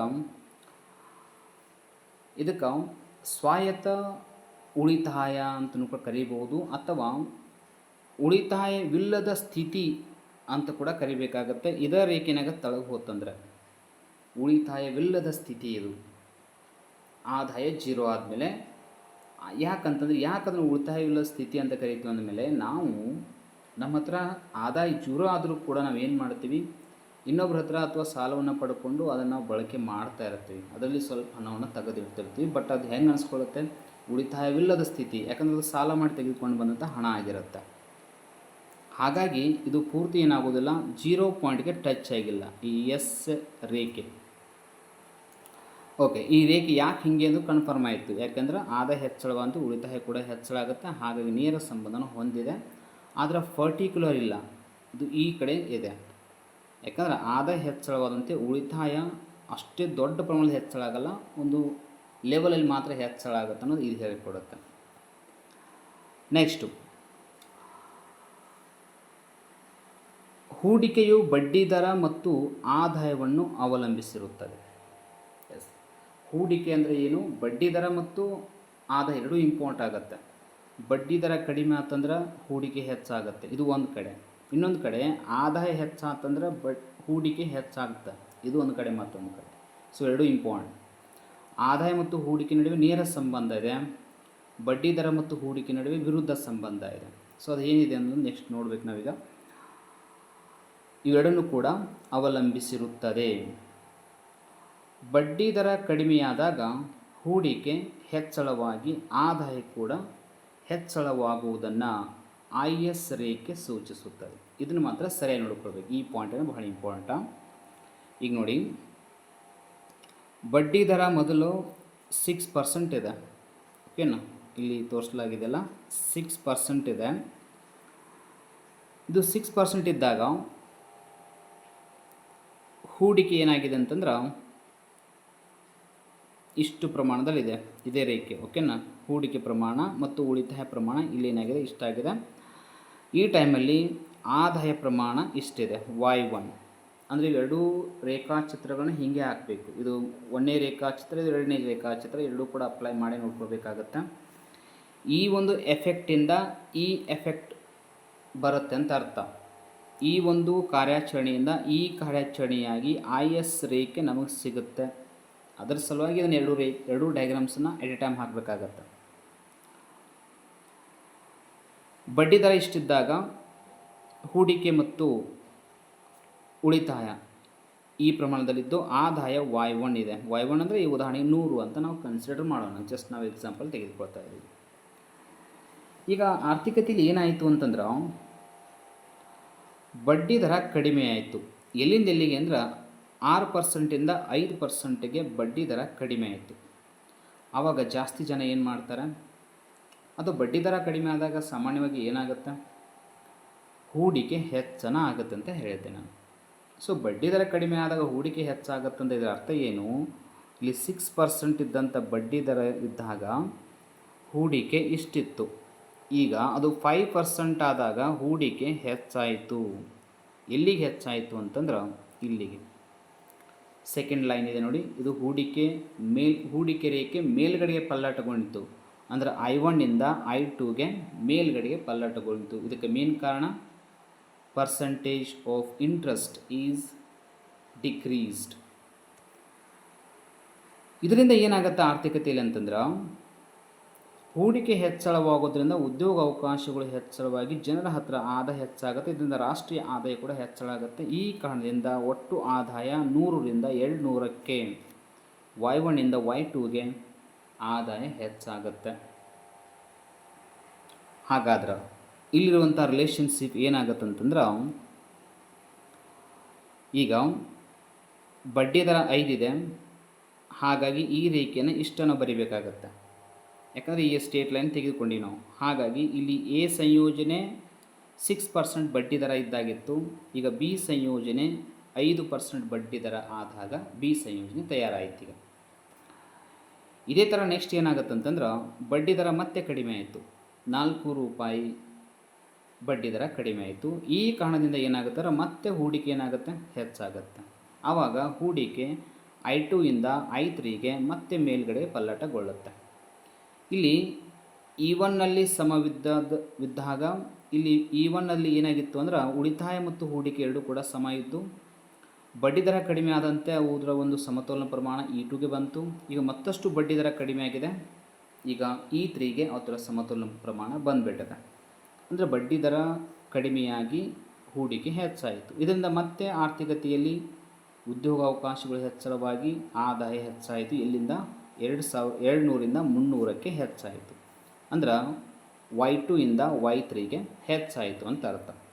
ಈ ಕಾರಣದಿಂದ ಈ ರೇಖೆ ಇಲ್ಲಿಗೆ ಸ್ಟಾಪ್ ಆಯಿತು. ನೆಕ್ಸ್ಟ್ ಇರುವಂಥ ಬಡ್ಡಿ ದರ ರೇಖೆ ಇಲ್ಲಿಗೆ ಬಂತು. ಈಗ ಸಿ ಸಂಯೋಜನೆ ರೆಡಿ ಆಯಿತು. ಹಾಗಂದಮೇಲೆ ಇಲ್ಲಿ E3 ಅನ್ನೋದು ಉಳಿತಾಯ ಮತ್ತು ಹೂಡಿಕೆ ಸಮವಿರುವಂಥ ಸ್ಥಿತಿ. ಹಾಗಾದರೆ ಉಳಿತಾಯ ಮತ್ತು ಹೂಡಿಕೆಗಳು ಸಮವಿರುವಂಥ ಸ್ಥಿತಿಯಲ್ಲಿ ನಿರ್ಧಾರವಾಗಿರುವಂಥದ್ದು ಸದ್ಯಕ್ಕೆ 300 ಆದಾಯ ನಿರ್ಧಾರ ಆಗಿದೆ. ಹಾಗಿದ್ದರೆ ಆರ್ಥಿಕತೆಯಲ್ಲಿ ಎ ಬಿ ಸಿ ಏನು ಸಂಯೋಜನೆಗಳಿದಾವಲ್ಲ ಅವು ಮೂರನ್ನು ನಾವು ಕೂಡಿಸುವ ಮೂಲಕ ಎಳೆಯುವಂಥ ರೇಖೆನೇ ಯಾವುದಾಗಿರುತ್ತೆ ಅಂದ್ರೆ ಐ ಎಸ್ ರೇಖೆ ಆಗಿರುತ್ತೆ. ಈ ಐ ಎಸ್ ರೇಖೆ ಏನು ಹೇಳುತ್ತೆ ಅಂದರೆ ಈಗ ಸದ್ಯಕ್ಕೆ ಬಡ್ಡಿ ದರ ಮತ್ತು ಆದಾಯದ ನಡುವೆ ವಿರುದ್ಧ ಸಂಬಂಧವಿದೆ ಅನ್ನೋದನ್ನು ಹೇಳುತ್ತೆ. ಬಟ್ ಈ ರೇಖೆ ಬರಲಿಕ್ಕೆ ಮೇನ್ ಕಾರಣ ಏನು, ಎಸ್ ಮತ್ತು ಐ ಇಲ್ಲೇನು ಪ್ರೆಸೆಂಟ್ ಮಾಡಿದಾವಲ್ಲ, ಸೊ ಅದರ ಒಂದು ಪರಿಣಾಮ ಇದು. ಕ್ಲಿಯರ್ ಇದೆ ಅಂತಂದ್ರೆ ಇಲ್ಲಿ ಬಡ್ಡಿ ದರ ಕಡಿಮೆ ಆದಂತೆ ಇಲ್ಲಿ ಹೂಡಿಕೆ ಹೆಚ್ಚಳ ಆಗಿದೆ. ಆದ್ದರಿಂದ ಆದಾಯ ಕೂಡ ಆರ್ಥಿಕತೆಯಲ್ಲಿ ಏನಾಯಿತು, ಹೆಚ್ಚಳ ಆಯಿತು ಅಂತ ಅರ್ಥ. ಇದನ್ನೇ ನಾವು ಉಲ್ಟಾ ಹೇಳ್ಕೊತ ಹೋದರೂ ಕೂಡ ನಡೆಯುತ್ತೆ, ಏನು ತೊಂದರೆ ಇಲ್ಲ. 4 ಇಂದ 5ಗೆ ಕಡಿಮೆ ಆದಾಗ ಇನ್ವೆಸ್ಟ್ಮೆಂಟ್ ಕೂಡ 4 ಇಂದ 5ಗೆ ಇಂಟ್ರೆಸ್ಟ್ ರೇಟ್ ಹೆಚ್ಚಾದಾಗ ಇನ್ವೆಸ್ಟ್ಮೆಂಟ I3 ಇಂದ I2ಗೆ ಕಡಿಮೆ ಆಗುತ್ತೆ. ಇದರಿಂದ ಇಲ್ಲಿಂದ ಇದು ಕೂಡ Y2ಗೆ ಕಡಿಮೆ ಆಗುತ್ತೆ. ಅದೇ 6% ಬಡ್ಡಿ ದರ ಆಯ್ತಂತಂದ್ರೆ ಅಥವಾ ಹೆಚ್ಚಾಯ್ತು ಅಂತಂದ್ರೆ ಮತ್ತೆ ಇನ್ವೆಸ್ಟ್ಮೆಂಟ್ ಏನಾಗುತ್ತೆ, ಕಡಿಮೆ ಆಗುತ್ತೆ, I1ಗೆ ಬಂದುಬಿಡುತ್ತೆ. ಇದರಿಂದ Y1ಗೆ ಆದಾಯ ಕಡಿಮೆ ಆಗುತ್ತೆ. ಸೊ ಈ ರೀತಿಯಾದ ರಿಲೇಷನ್ಶಿಪ್ಪನ್ನು ಹೇಳೋದೇ ಐ ಎಸ್ ರೇಖೆ.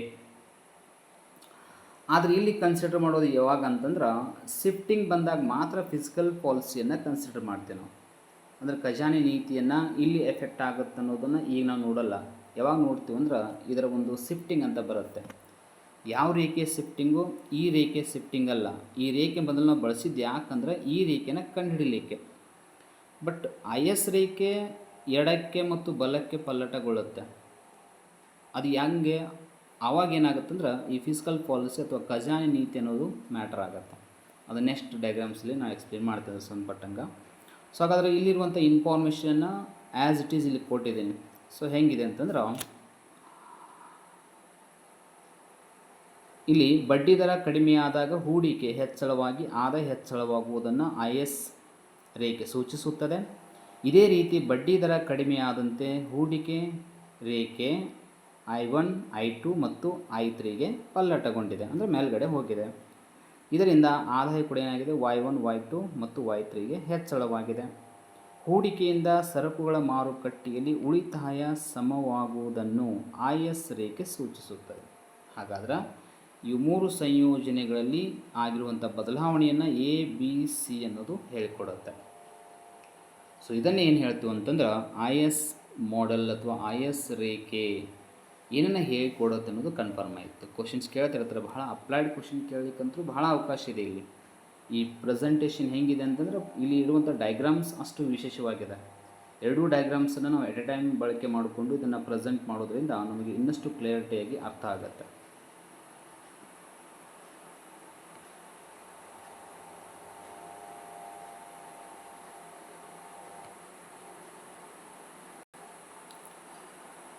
ನೆಕ್ಸ್ಟ್ ಕ್ಲಾಸಲ್ಲಿ ಎಲ್ ಎಮ್ ರೇಖೆ ಅದು ಹೆಂಗೆ ಬರುತ್ತೆ, ಅದಾದಮೇಲೆ ಐ ಎಸ್ ಮತ್ತು ಎಲ್ ಎಮ್ ರೇಖೆ ಹೆಂಗೆ ಶಿಫ್ಟ್ ಆಗ್ತಾವ, ಆಮೇಲೆ ಈ ಒಂದು IS ಮತ್ತು LM ಮಾದರಿಗಿರುವಂಥ ದೋಷಗಳು ಅಥವಾ ಟೀಕೆಗಳೇನು, ಸೊ ಅವೆಲ್ಲವನ್ನು ಕೂಡ ನಾವು ನೆಕ್ಸ್ಟ್ ಕ್ಲಾಸಲ್ಲಿ ಡಿಸ್ಕಷನ್ ಮಾಡ್ತೀವಿ. ಬಟ್ ಇದು ಡೀಟೇಲಾಗಿ ಸ್ವಲ್ಪ ವಿಷಯ ಇಂಪಾರ್ಟೆಂಟ್ ಇದೆ, ಸೊ ಅದನ್ನು ಗಮನಿಸಿ.